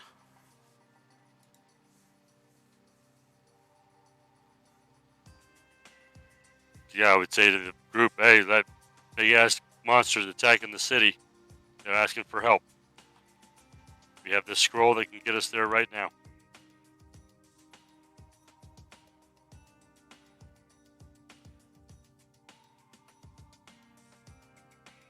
So you're talking about that monster that was attacking the elves? Yeah, the big monster that ate like 3 of our people. Oh, yeah, that one. The one I banished for like a minute. Yeah, I mean, we faced it before. We were pretty effective, somewhat. And we'll have a lot more backup probably at the city, so... Sounds like a good deal. I'm in. Already consider us kind of heroes, so if we can help in the defeat this thing will be even more so. Sure, they'll give a lot of money there, Raphael. That'll help You me had run me this at you joint. could stab. You can definitely stab, yes. Lexi, you have not yet faced this creature. It is quite formidable, but we have faced it before. And we're still here.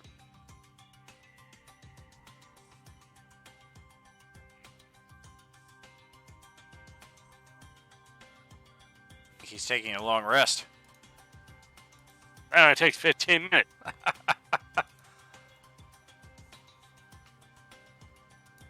Well, let's just see what happens here in another Role-Playing Unlimited classic, the Tarrasque Battle.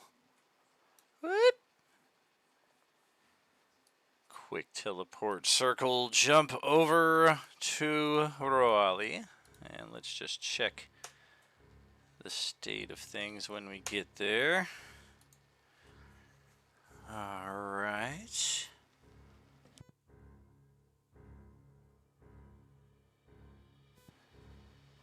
One more. I'm sorry, two more. Okay. I'm gonna assume there's a lot of screaming and blood and death and, you know. Definitely. The Fucking plus side. Cloverfield out there. Definitely. The plus side is that the section of the city you arrive in, connecting to the teleport circle, is still very well defended. The mages have put up a number of magical walls that, while not the best at preventing the Tarrasque from passing through, have at least kind of cordoned off the city somewhat effectively. A lot of spell effects, not as useful against the Tarrasque as we have found out. But nevertheless, the mages are coming up with some creative ways of keeping this section of the city as protected as possible, and anyone lucky enough to flee towards here.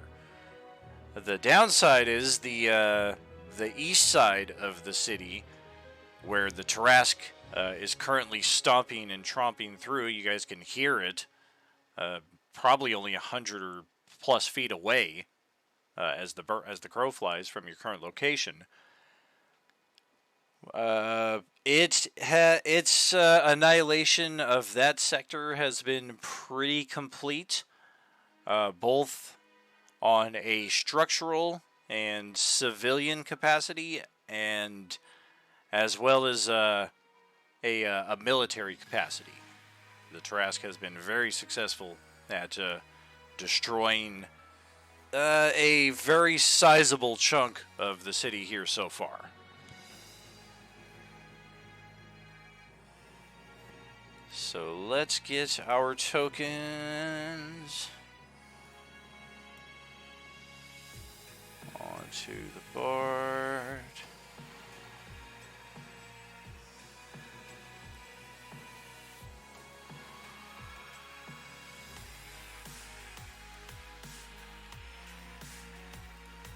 I don't like the way that looks. That's much better.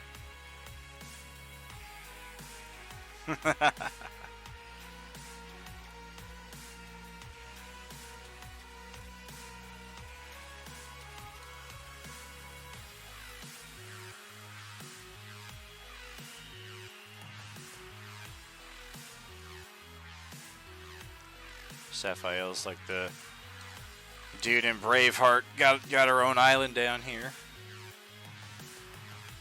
Well, that's no fun. If it's my own island, am I the only one there? Who am I supposed to stab?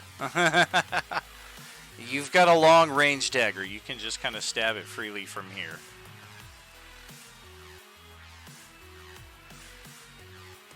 Otherwise known as an arrow. The thing that I keep rolling nat ones on every time I fucking shoot. Yeah. Yeah. So in this respect, unless things change, the support staff here in Roali are primarily focused on defense of the city, so we're not going to receive a lot of offensive aid from them. I am going to do one more roll just to see what percentage, if any, of the Tarrasque's hit points they have successfully taken off so far. The Tarrasque had disadvantage on initiative too due to one of those rolls, but I don't know that it's going to do any worse than a 2. Look at that. The Wednesday crew's trying to jump in and help us. Gloop, Sir Ricari, Katarina, Lord Soth. What are you doing here?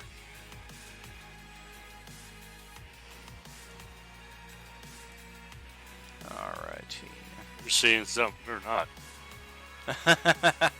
Yeah, I clicked all of them out of there real quick too. Okay, Oh, so wouldn't we all have advantage on that initiative roll? 4, 5, 6. Technically yes, although every one of you beat the Tarrasque. It's really just a matter about your own personal positioning. But yeah, in that respect, let me just give you all another roll, and we'll see what happens. Tarrasque gets another roll too, but we're not going to count it. Oh, that's right. It does this sometimes. If I've already rolled the group initiative on you, it doesn't let me do it again. So just go ahead and do a manual initiative roll without clicking your token, so that way it doesn't replace your existing. And if what you input to the chat log is better, then I will change it up. Justin got the exact same thing. And Katie got the same as well. No, she didn't. Did they change it up? Now you don't even need to click your token? 15, 1, 4. And then Sam and TJ, go ahead, roll yours.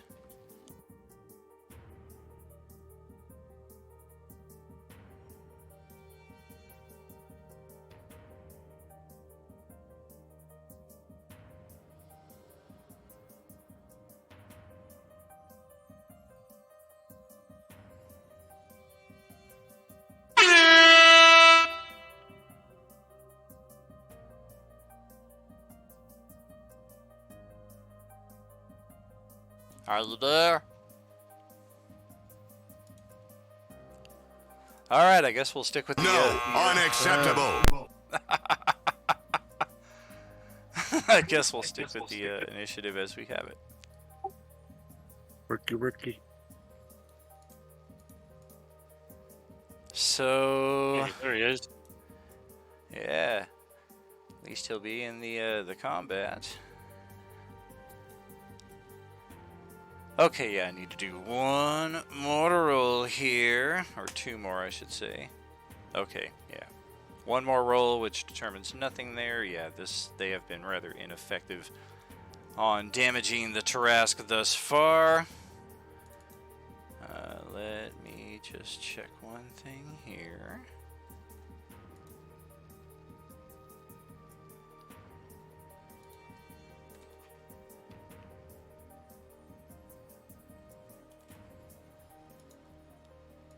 Perfect. Okay, so Kylia is going first.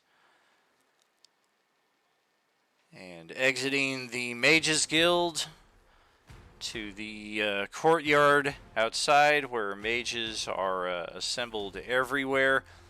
There are people standing right there. And as they see your group exiting armed for battle, they pass over 3 potions of supreme healing to each of you. So feel free to add those to your character sheets now. Technically it doesn't happen until your turn, but you're all passing them on your way out. And 10 die 4 plus 10 of restoration on a bonus action. Can't beat that. So Kylia grabs hers. And she is, I don't know what kind of spells we got here. Only level 2 magic?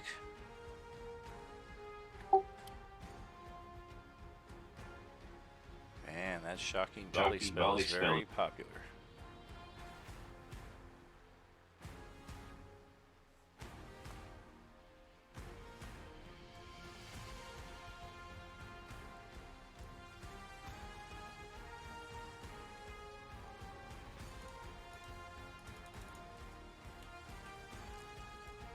Let me check something.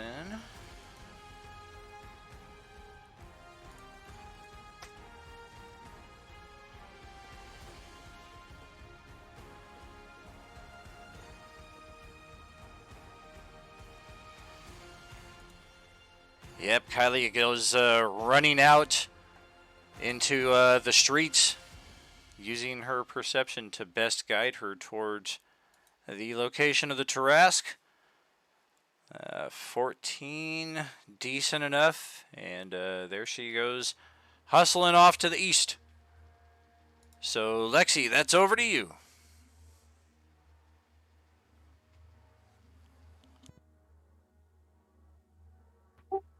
You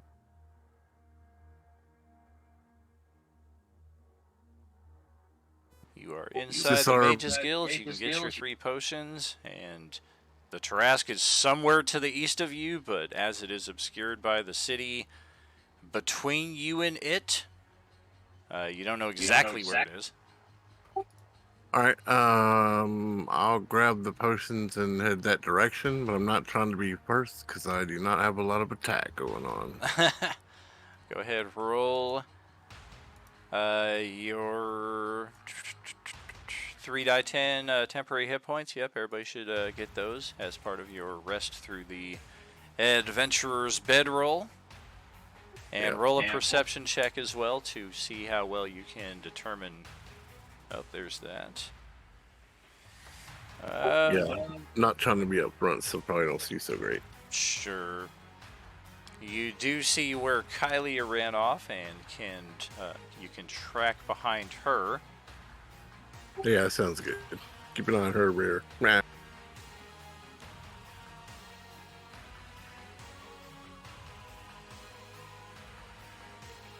And clank-a-dank, over to you.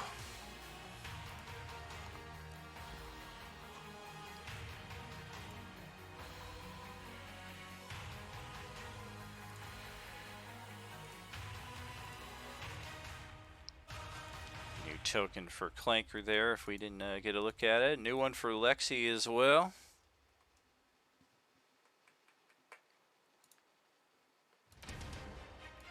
Well, you all can concur with Kylie's assessment that this particular street is the shortest path. Whether she's correct or not, you're not sure, but you agree. Yeah, I have no other kind of move. Just at a speed of 35 as opposed to just 30. I'm going to start, move dash. Cool, cool.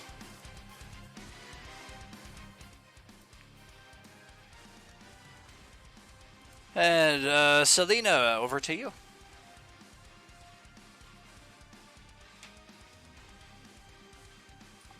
Alrighty. Let's see. So what are we doing? Are we attacking it, or are we just kind of like observing it right now?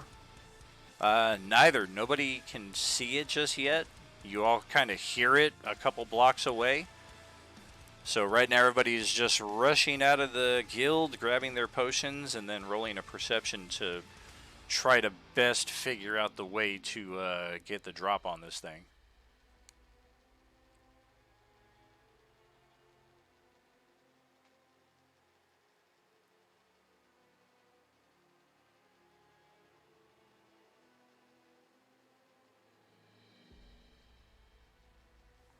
Alright. Well, I certainly forget about potions always. Even though I have a few. Yeah, this time they're giving you potions of supreme healing, the best of the best.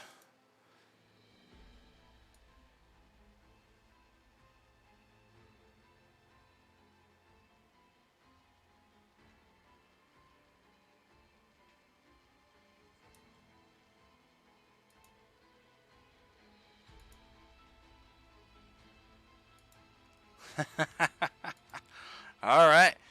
Everybody's just heading down the same street. at about the same speed. Still no line of sight on the Tarask, but we do know we're getting closer to it. Maybe next round we'll see it, maybe not. Depends on what it does too. It could move away from us.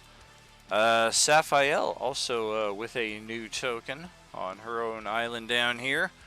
Don't let the pretty face pull you. She will fucking gut you like a fish. Over to you. Yeah, and as soon as Roll20 starts responding, I would love to do something. All right. Sounds like a good time.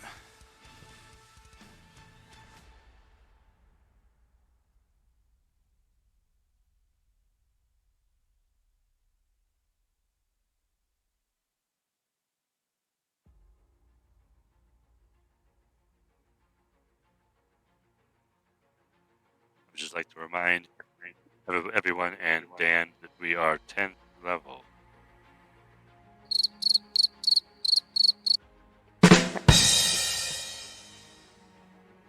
Okay, things are working now. Great. What do I have? Oh, perception check. You know what? I don't actually suck at perception. That might actually work out for me.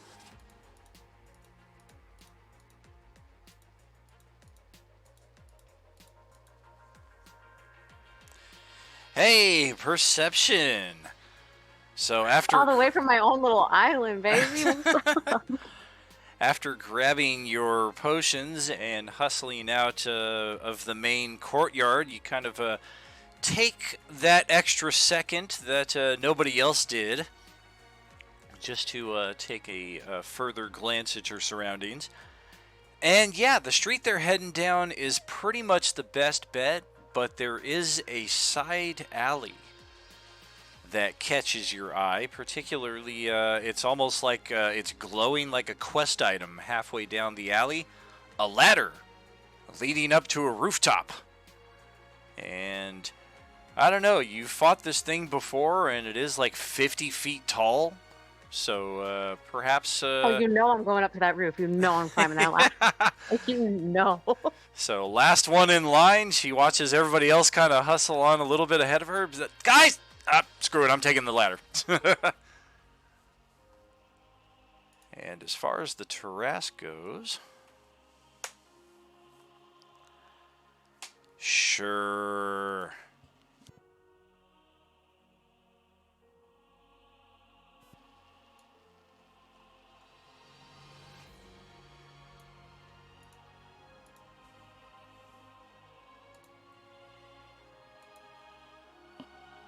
Take a bite. Take a claw. Horn. Frightful presence.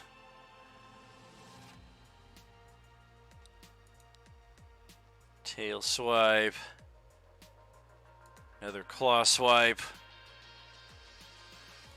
And it eats somebody. Somebody flings a spell at it. It reflects it.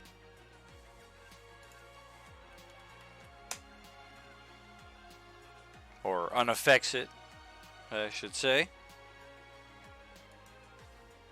And a few of its attacks there are just against the objects and structures nearby, because there are not a lot of people standing toe-to-toe with this thing right now that are absorbing 30 points of damage at a time from this thing. So back to the top of the initiative, it is Kylia. Let's see.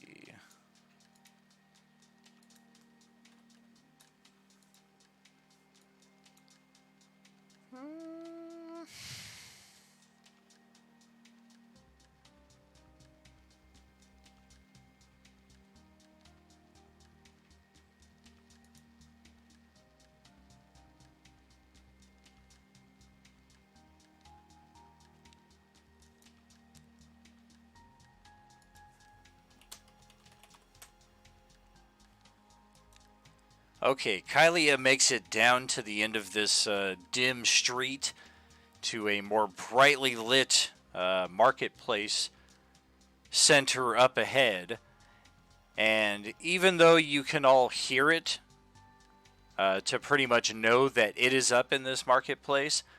Kylia immediately comes to a screech at the end of the path there, and just kind of presses her back up against the building and kind of like holds up a hand and turns back to all of you like, yep, it's there, it's there. And she draws her weapon and is basically just going to hold in action for the time being. She doesn't have enough movement left to close distance with it right now. Her entire thing is a clock now. She's so tiny.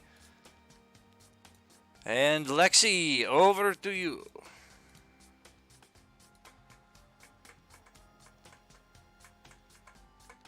I'm just gonna run up behind Kylia because I don't really have anything to fight with. All right. Take a look at this thing. Yep. It is 50 feet of muscle, anger, and power. One of the most legendary creatures in D&D lore. And it is definitely living up to its name right now, kicking all kinds of ass here in the city, and nobody has put so much a dent in it so far.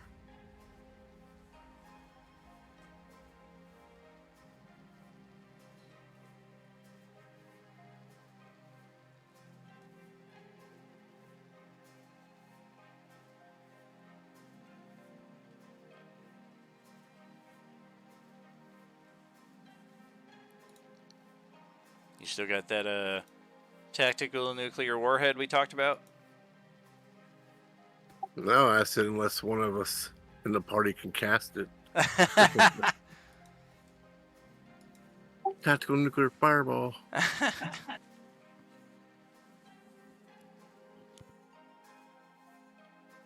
Yeah, all I got's a stick, so I'm still waiting on the rest of the group. Well, Clanker, over to you.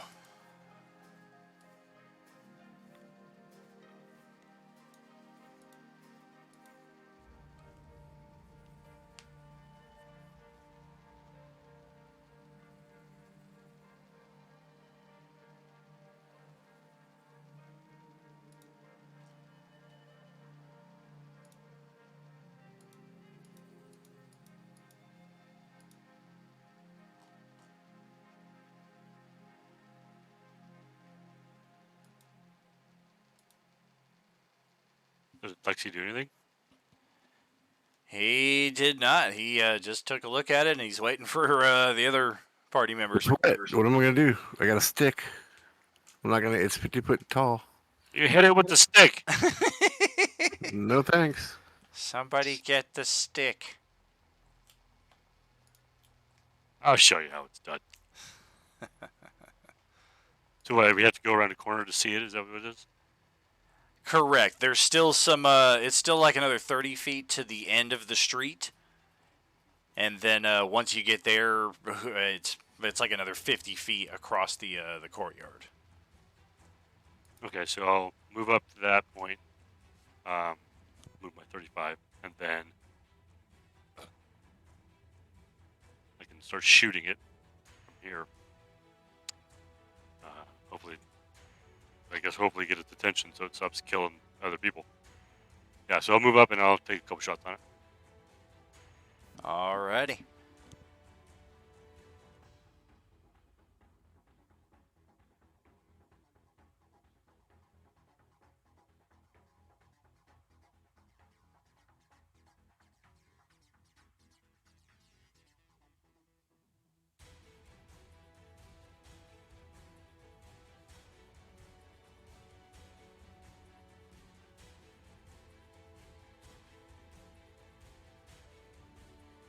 Marking it up. All right.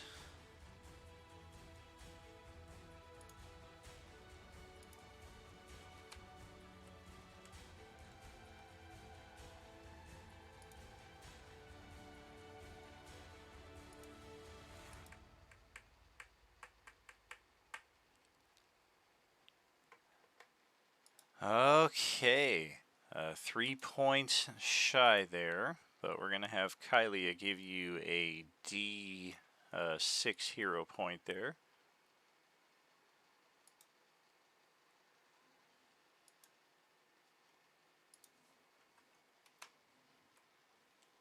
Nice.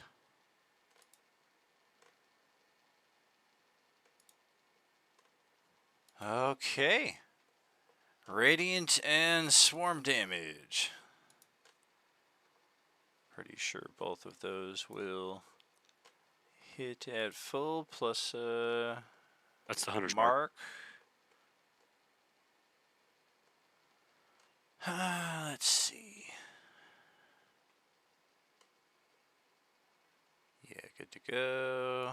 All right.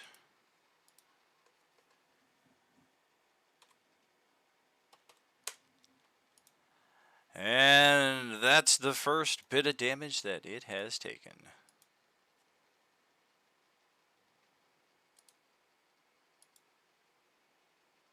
That's a shot. That'll hit on the mark. 25. Fucking A. Yeah, it does not get any of that extra damage, though. Okay. Actually, no, it doesn't get hunter's mark. Let me do that again. Right.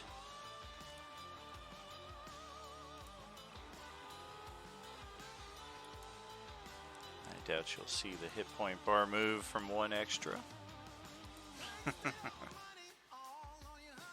So yeah, I moved up, hit him with the hunter's mark, and took 2 shots. That's my turn.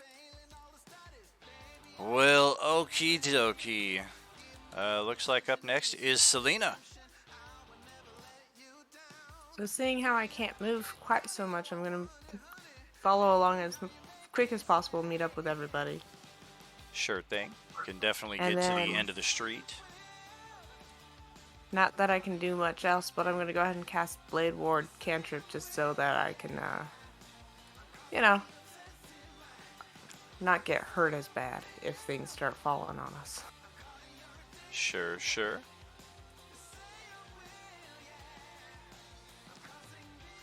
Anything else there?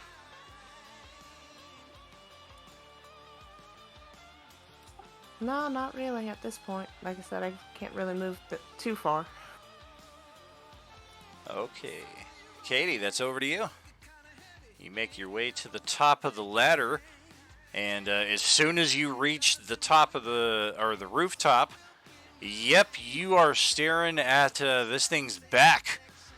It is about 80 feet away across some rooftops and an open courtyard. It is up against a roof to where you could potentially get melee with it, but it's probably going to take you 2 rounds to get there. Alternatively, you're within range to start shooting at it right now, if you so wish. Yeah, fuck it. Let's take a shot so we can get a nat 1, and I'll just laugh about it. It'll be fun. It'll be great. It'll be fun.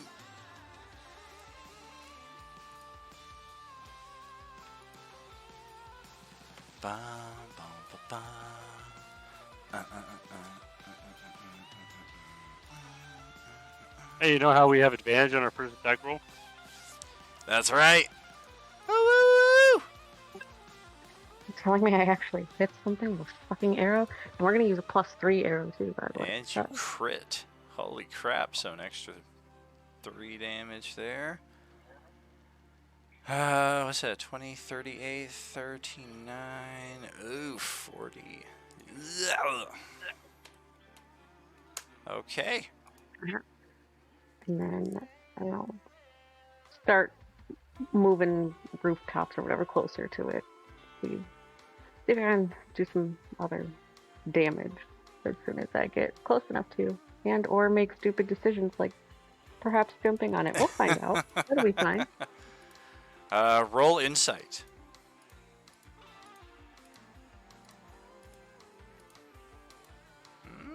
Pretty decent. You have a position as it is right now that if you were to descend the ladder again, it might not know where that shot came from. Whereas if you continue forward on the rooftops, it's almost definitely going to see you and might just come right after you, and you'll spend the rest of the initiative in its belly being digested. Yeah, okay, so I'm gonna stay where I am. Just the vibes seem really off. I'm just gonna stay where I am. And, Just think, that could be you. Followed by that. Yeah, hard pass. Hard pass.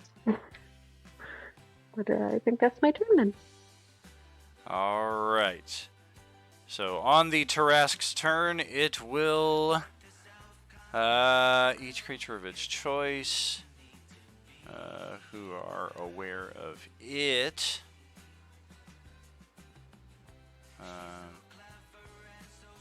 I'm thinking that also means the Trask has to be aware of them, or I don't know. Maybe it can just shout, and if you're huddled inside of a building, you're still terrified. I So would assume that with the wording, that creatures of its choice, so it has to be able to choose you. true. Choose you.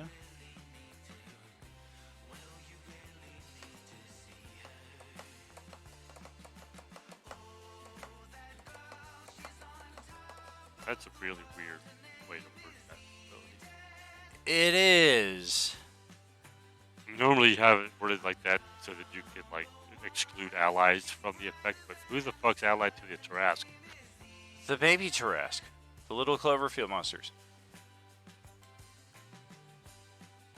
Speaking of which, let's start spawning the baby Tarasks and the half Tarasks. Okay, so I'm in danger! okay, so it okay, Katie got a crit, Justin got 2 shots. So it immediately about faces in your general direction. It's hard to tell if it's facing towards the rooftop where Katie shot at it from. None of you know where she's at, actually, but you may have seen an arrow strike that thing pretty true. But all of you, the rest of you, saw Clanker definitely get a shot off on this thing, or 2. And it begins charging right in his direction. It's got a 40-foot move, so with the 50-foot distance, that'll put it right into a melee threat there.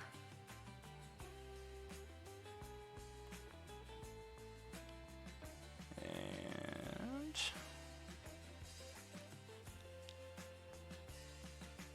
first, it will do its frightful presence. That will affect all of the party members now, save Katie, because it can now see all of you from its position here.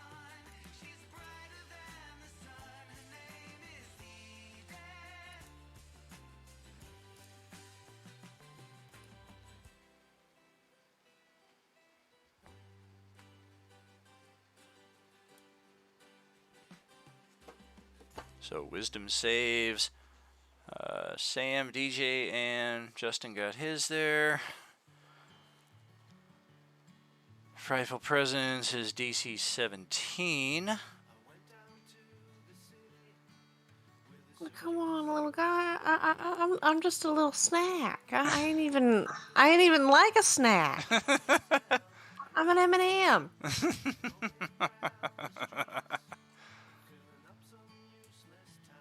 Yeah, but this is Rampage. This thing just wants to eat everything that's moving.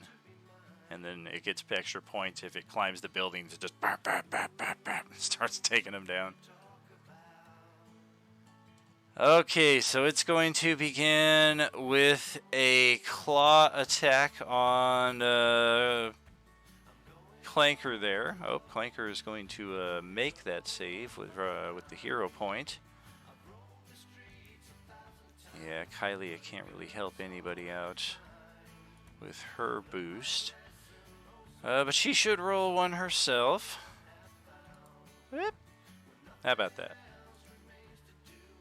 Okay, so claw attack on Clanker.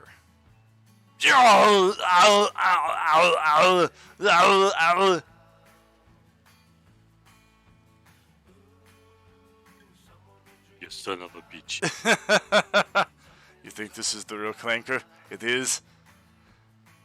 And having found success with that, it's gonna do it again.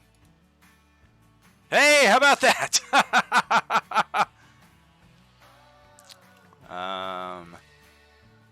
Oh, that's fan-fucking-tastic. So it goes in with the second claw on Clanker after finding a great crit there on the first time around. And it completely overextends itself. Its horn attack goes unintended into the building across the way from it on the left side of your characters as you're coming out of this alley into the courtyard. So it's almost like it kind of trips over its tail and stumbles into the building another 10 or 15 feet in front of it.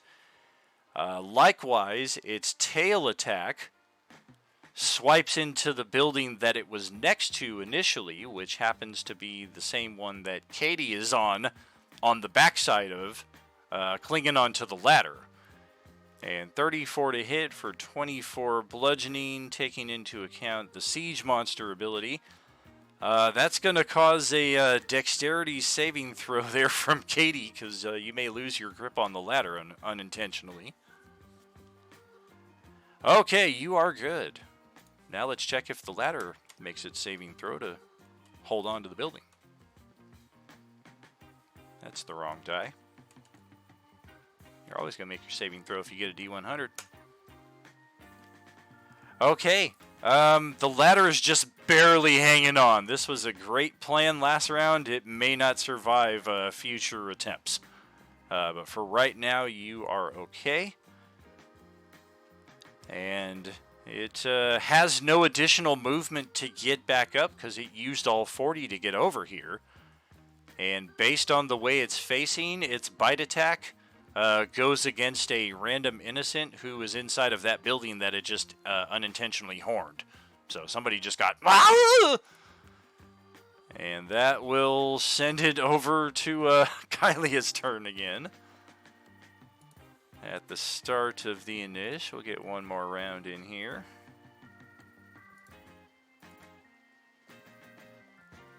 So yeah, Tarask is essentially prone in front of all of you. You may not have a better shot at it than right now. You'll have advantage against it.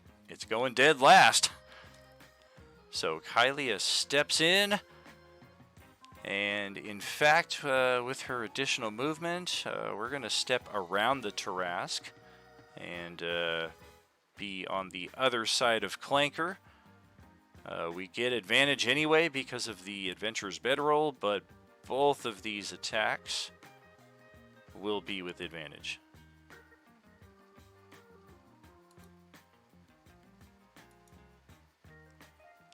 There we go.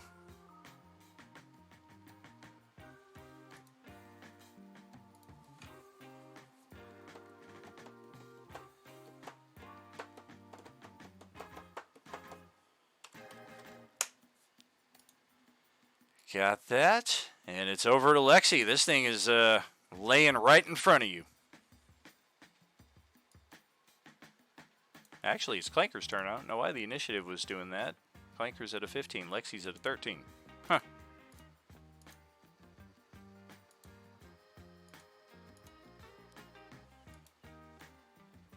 Oh, I actually maintain concentration on Hunter's Mark. Damn. And I was like, there's no way I'm going to make that. Holy crap.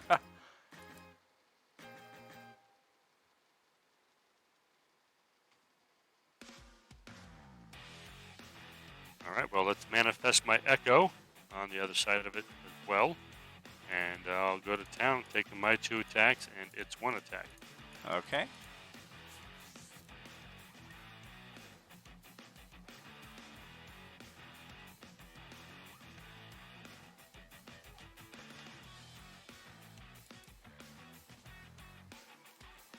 Sweet.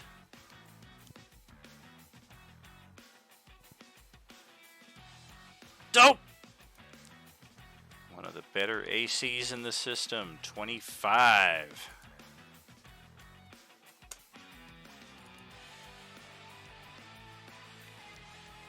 That looks like it's it. Okay. So Lexi is up next then. Alrighty, I'm gonna swing 2 shots down that way.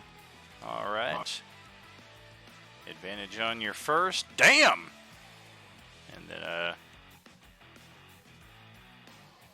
if there's short bow attacks, you wouldn't have flank advantage. So, first one will definitely land, and as a magical attack, bypasses resistance. So, Still prone though. sure. 18 That's only won't for melee hit. attack. Yeah. But yeah, Mister, what am I got a stick? What am I gonna do? He crits and shoots in the eye.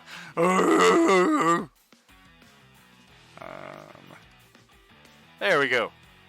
Every little bit counts. And are you staying up right close to this thing? Because you were kind of near the end of the alleyway and it approached all of you. Technically, you're still frightened too, so you couldn't approach it if you wanted to, but you can certainly back off. Yeah, I wanted to back off, and damn it, I should have used Sure. my action move to get rid of that fear, because I have powers. If it's a bonus action, you would still have it. I'm checking. Otherwise, you do get another save automatically at the end of your turn. Maybe you get rid of it that way. In addition to a bit of movement here. I'm going to scoot you out of the way. Stillness of mind. Use your action to end charm or fear. Ah, gotcha. Gonna kind of set up a bit of obscure battlefield here. Okay then, so just backing off. Selena's turn.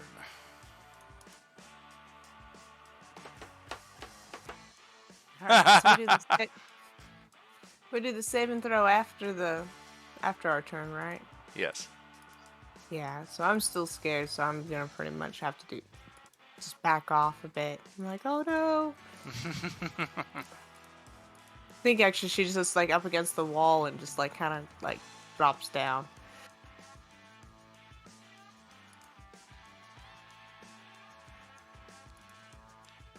All right. Hey, you made it. Cool. So if you're backing off, we'll scoot you back a little bit there. Lexi's like backing all the way off back to the castle. Let's see if we can lure it back here. Strategic home advantage.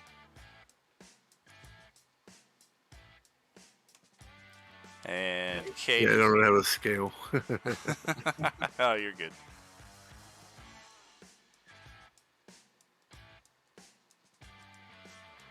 I'm still kind of hanging on by a thread on that one here, huh? Yeah. Oh, yeah. Well, that's gonna have to not be a thing anymore.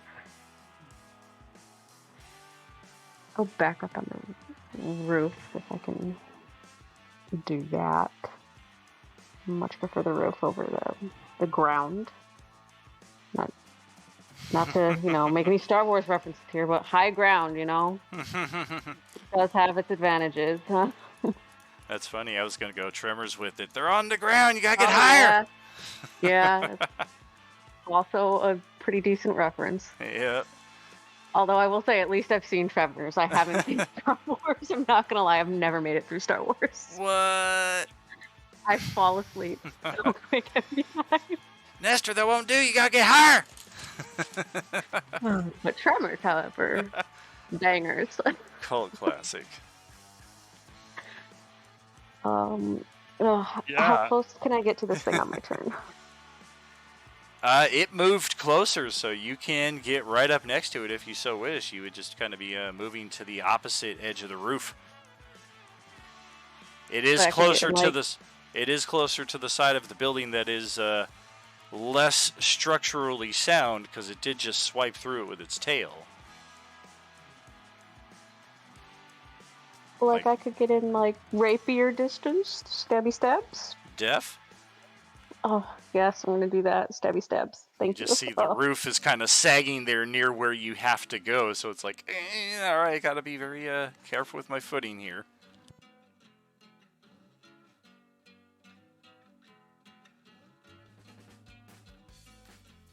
Well, that will certainly land. Kind of stepping up almost at it from an angle here. Not quite in flank position, but not necessary. 24 damage. Oof. And then I will use my bonus action to kind of just like do my best to obscure myself so I'm not like super obvious to this thing. So like if it's looking around, it will not fucking see me. All right, roll your stealth. All right. Decent. Well, this thing is just all kinds of pissed off now. It's taken close to 200 points of damage already. And it has not killed nearly as many party members as it probably should. So half of its move to get back to its feet. And let's see.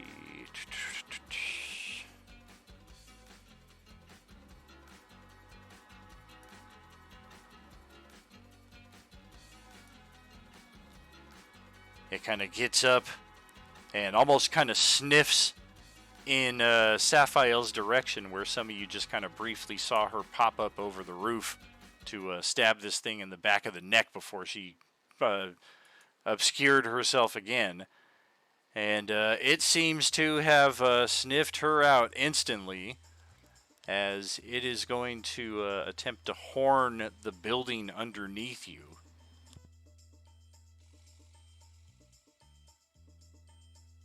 And yes, indeed, that is going to cause the rest of the roof to collapse. And dexterity saving throw from you. Nice! Ah! Are you, is this every rogue, or is it a specific type of rogue? Do you have evasion?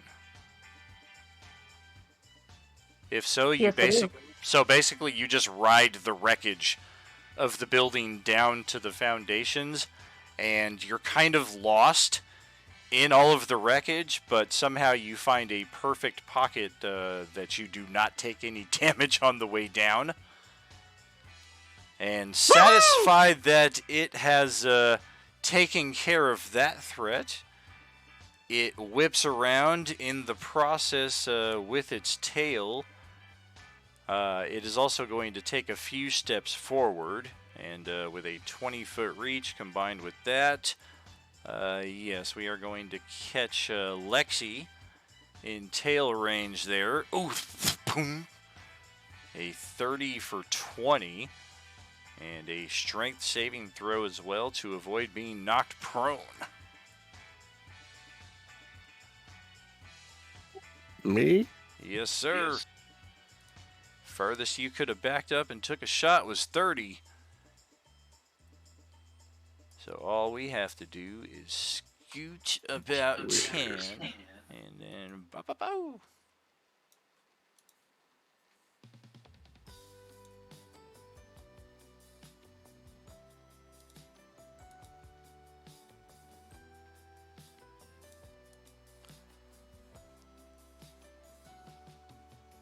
Okay, so prone and down 20 hit points.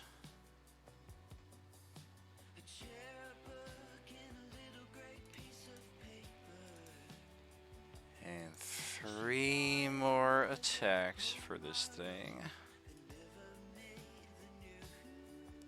Yeah. It's got a claw for Kylia. Oh! Another nat 1.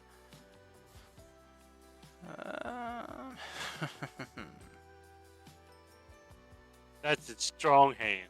Right? Take my good hand. It's going to try another claw at her. There we go. And the bite, we're going to drop on her as well. Oof. Okay. What? No dex check on that natural one this time? Not every time.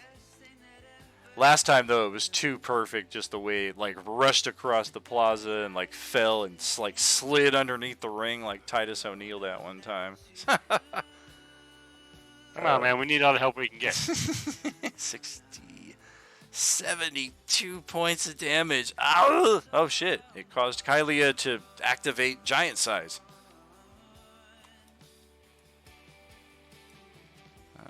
Okay. Ugh! And Kylia is now grappled in this thing's maw. And it looks poised to just kind of toss its head up, leave her suspended in midair for a second before it gobbles her down completely. And before we close out fully tonight, his internal communicator sounds off, and Clanker just briefly hears, on your left, on your right, up above.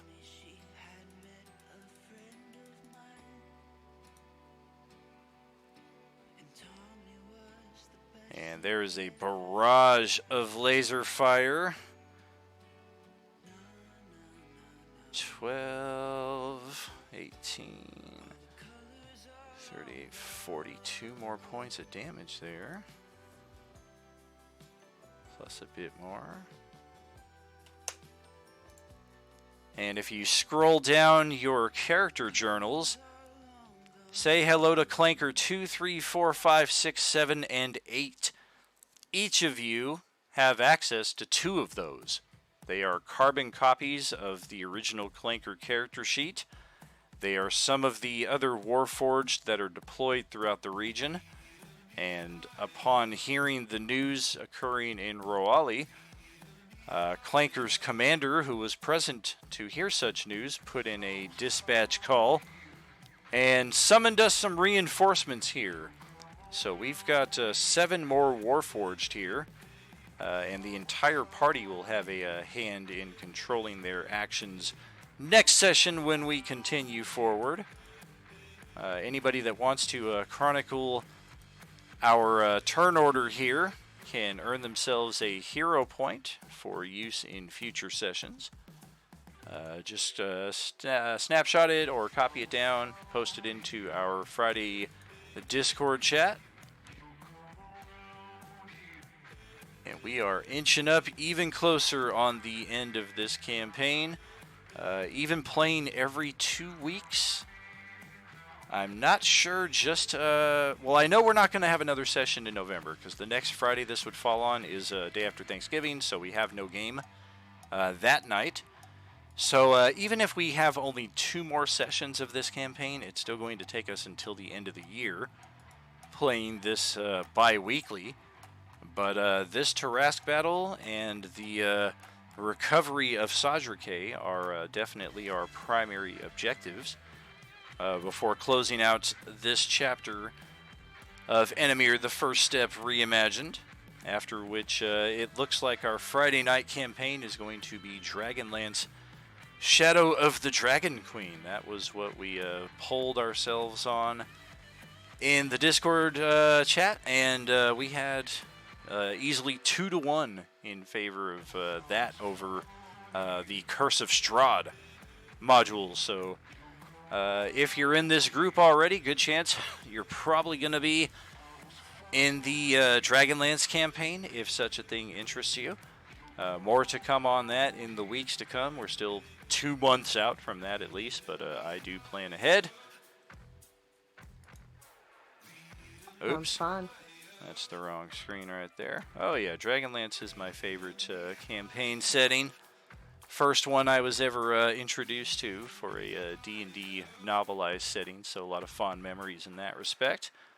And it's also the module I bought myself for my birthday last year, so it's almost been a year. It's just about time to actually start playing that frickin' thing. Fantastic work tonight, y'all. Enjoyed the RP, the curveball with the double Erison at the beginning. And TBH, the curveball with IG alternate 2XB as looking at your group's history, your motivations, and your alignments, I thought there was a decent chance that her offer would perhaps meet a little bit more towards the middle and not so much fuck this bitch. So definitely a couple curveballs here at the tabletop tonight, and a nice promotion for our Warforged to Regional Lord. And now we find ourselves in an epic battle with an enhanced Tarask. We will pick that up not 2 Fridays from now, a month from now. So yeah, we will catch y'all in early December here on Friday night. Otherwise, rest of this weekend, Sunday, we got G1 on 10 a.m. Sunday morning, G2 5 p.m. Both of them, G1 is on the moon of Enemier, known as Isilia, and they have entered a rather advanced dungeon known as the Red Hold. And a lot of interesting things to find out there. I'm going to not spoil any of that. You'll have to see. And then Sunday evening, G2, our Astral Anarchy campaign, continues inside the Illithid Nautiloid, where our group faces off against the third Mind Flayer aboard the vessel, and who knows how many Quaggoth they've killed at this point, or how many Spore Servants. But a lot more combat to come in both sessions, in the middle of a mega dungeon and a vessel that they need to take over to survive the astral voyage. So a lot of action coming up this Sunday, friends. We will catch you then. Have a great night, all. Are you with us? Good night. Good night. Night, thanks, Danielle.